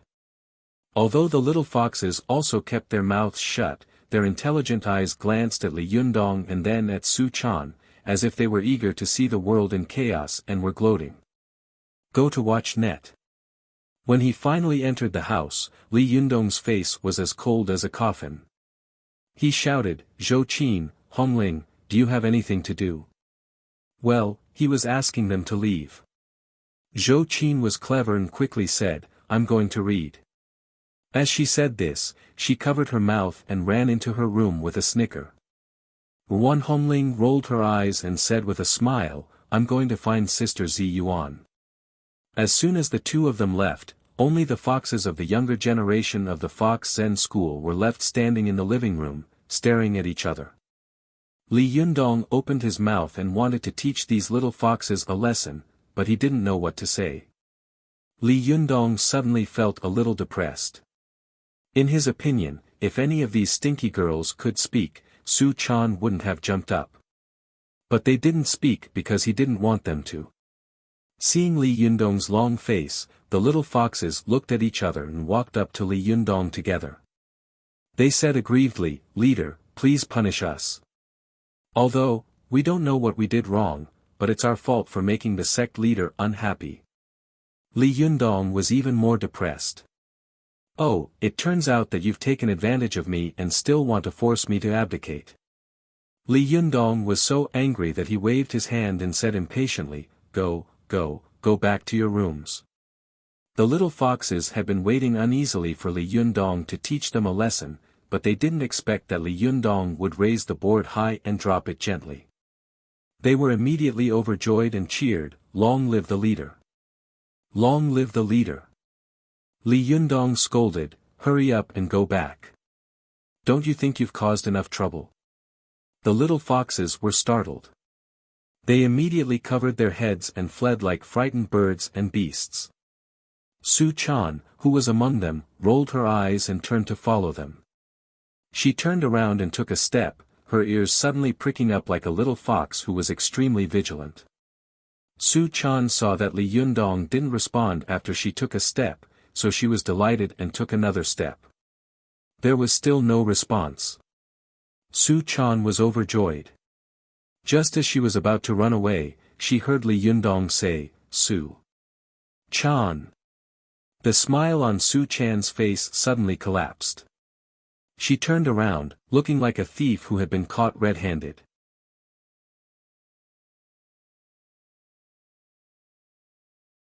She moved resentfully to Li Yundong, lowered her head, and mumbled, What are you doing? I also have things to do. Seeing her like this, Li Yundong was so angry that he almost laughed. He said with a straight face, Oh. What are you going to do? Su Chan's eyes darted around. I want to practice. Li Yundong laughed and asked, Why are you practicing at this time? When Zi Yuan comes back, we'll have dinner. Su Chan was quick-witted and quickly said, I'm going to do housework. Li Yundong snorted and said, Forget it. Do you want to tear this house down? Su Chan was unwilling to give up and said again, Sister Zi Yuan will be back soon. I'll go cook. Li Yundong laughed and said, You cook? What dishes can you cook? Don't tell me that you've forgotten the pain and how you messed up the kitchen last time. Su Chan pouted and said unhappily, I can cook 4 dishes now. Li Yundong opened his mouth wide and looked surprised. Oh. When did you learn to cook? Su Chan snorted and said proudly, I learned it secretly from Chao Yi Shibua. This is called knowing shame makes one brave. Li Yundong laughed and said, Oh, this is rare. Chao Yi Shibua can also cook. Su Chan looked as if she had caught Li Yundong by the tail. You underestimate Shibua. I'll tell her. Li Yundong pretended to be angry and said, How dare she snitch on me? B****, I'm her leader. Is there anyone who snitches on their superiors to their subordinates? Su Chan snorted and said arrogantly, Anyway, with your girl's cleverness and wit, I believe that it won't be long before a world-class chef appears in this world. Li Yundong laughed as if he had heard the funniest joke in the world. Ha ha ha, I'm dying of laughter. My stomach is breaking. You're really blowing your own trumpet, how shameless. Su Chan stamped her feet and said angrily, You're so annoying. I really know how to cook. If you don't believe me, I'll cook for you. Li Yundong didn't even think about it and flatly denied, No. For the sake of the safety of the people of the world, you can't enter the kitchen. Su Chan threw herself into Li Yundong's arms and said coquettishly, "No, let me cook. I really know how to cook." Li Yundong still refused to let go. "No, learn from the mistakes of the past. Do you want to move now that you've just found a house?" Seeing that she couldn't persuade him for a long time, Su Chan couldn't help but say with tears in her eyes, "You don't like me anymore. You despise me. You don't believe me anymore." Li Yundong suddenly felt a headache coming on and his heart softened. He thought for a moment and resolutely gritted his teeth and said, "Okay, go ahead. At worst, I'll just move to another house." At first, Su Chan laughed through her tears, but when she heard Li Yundong's last sentence, she immediately said angrily, "You're so annoying. I really know how to cook." Li Yundong said with a strange expression, "It's really strange. When did you learn how to cook?"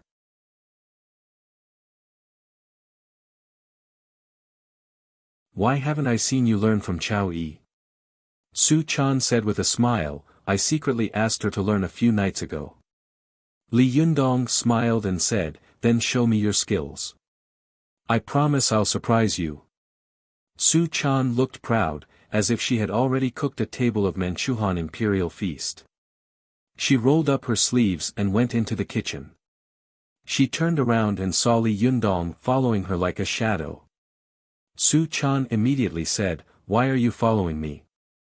Li Yundong shook his head and said, "I'm worried about you, so I followed you to have a look."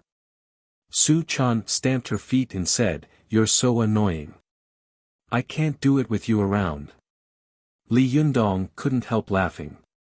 "You said the same thing last time, but in the end, you blew up the kitchen." Su Chan was ashamed and annoyed. "That was a long time ago. It won't happen this time. I already know how to use this stove." Li Yundong smiled and said, "This is called a gas stove, idiot. You use one for me to see. I'll be relieved when I see that you know how to use it." Su Chan turned on the gas stove with a snap, turned it up and down, and finally turned it off. She said angrily, "Are you relieved now? I said I know how to use it." Li Yundong thought for a moment and still said worriedly, "Hey, do you know where the oil, salt, sauce, and vinegar are?" Su Chan said, "Oh, I know. Don't worry. I'm not a child anymore." As she said this, she pushed Li Yundong out. Li Yundong was surprised and laughed at the same time. "Hey, last time you pushed me out like this and blew up the kitchen." Su Chan stamped her feet and said, "If I blow up the kitchen again, I won't live." Li Yundong was shocked. He covered her mouth and pretended to be angry.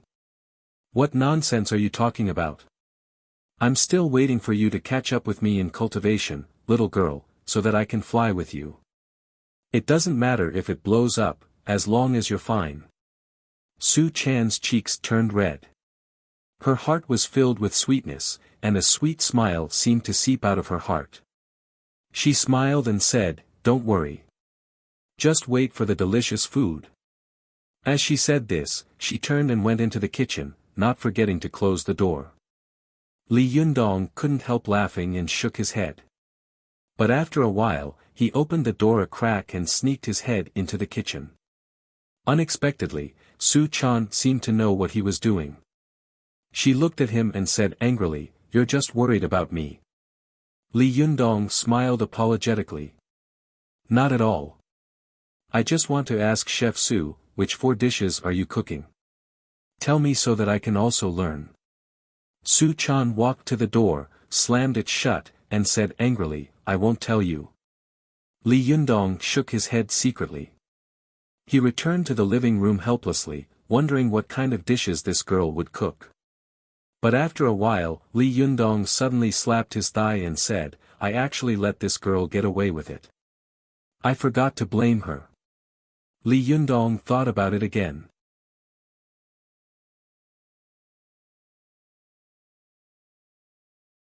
It seemed that what had happened at school couldn't be blamed on her.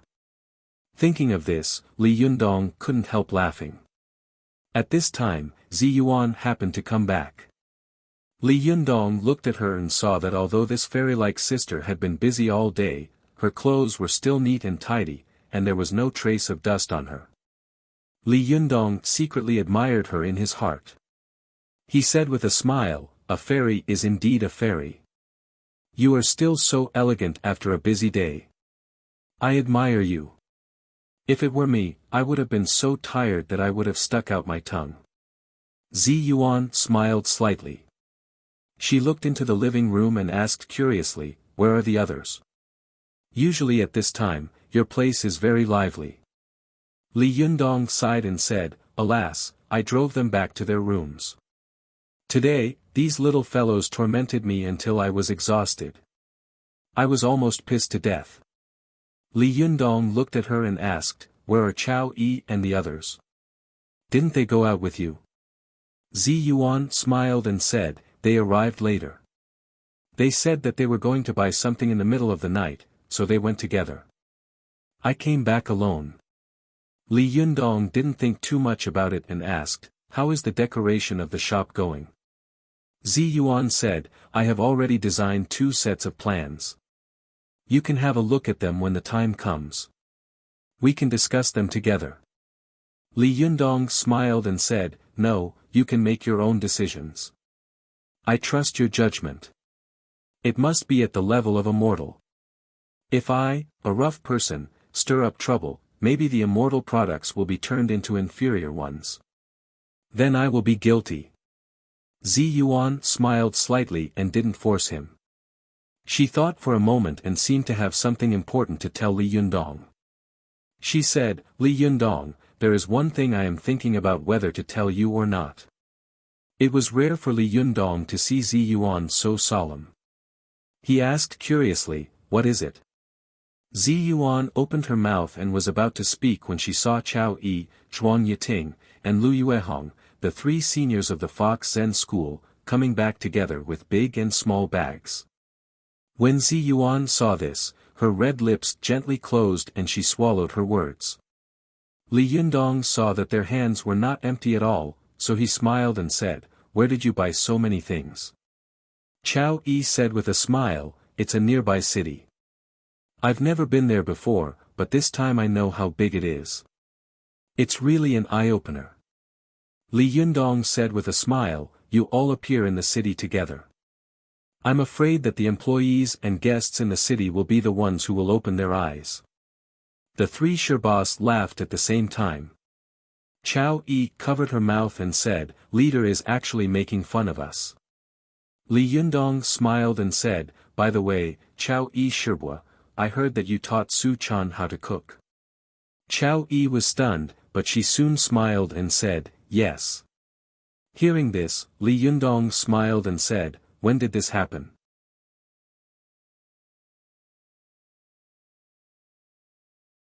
Why didn't I know about it? As soon as he finished speaking, the kitchen door suddenly opened. Su Chan came out with 4 plates in her hands like she was performing acrobatics. Then, she placed them in front of Li Yundong one by one and said, "Look, these are the 4 famous dishes of our Fox Zen school." When did the Fox Zen school have 4 famous dishes? Chao Yi and the others looked at each other and curiously went forward to have a look. Zi Yuan and the others turned their heads curiously. Li Yundong fixed his eyes on the 4 plates on the table. The first was egg fried rice, the second was a plate of egg fried rice, the third was a plate of rice, and the fourth was a plate of eggs. Li Yundong said with a strange expression, What are these 4 dishes?" Su Chan proudly pointed at the plates and introduced them one by one.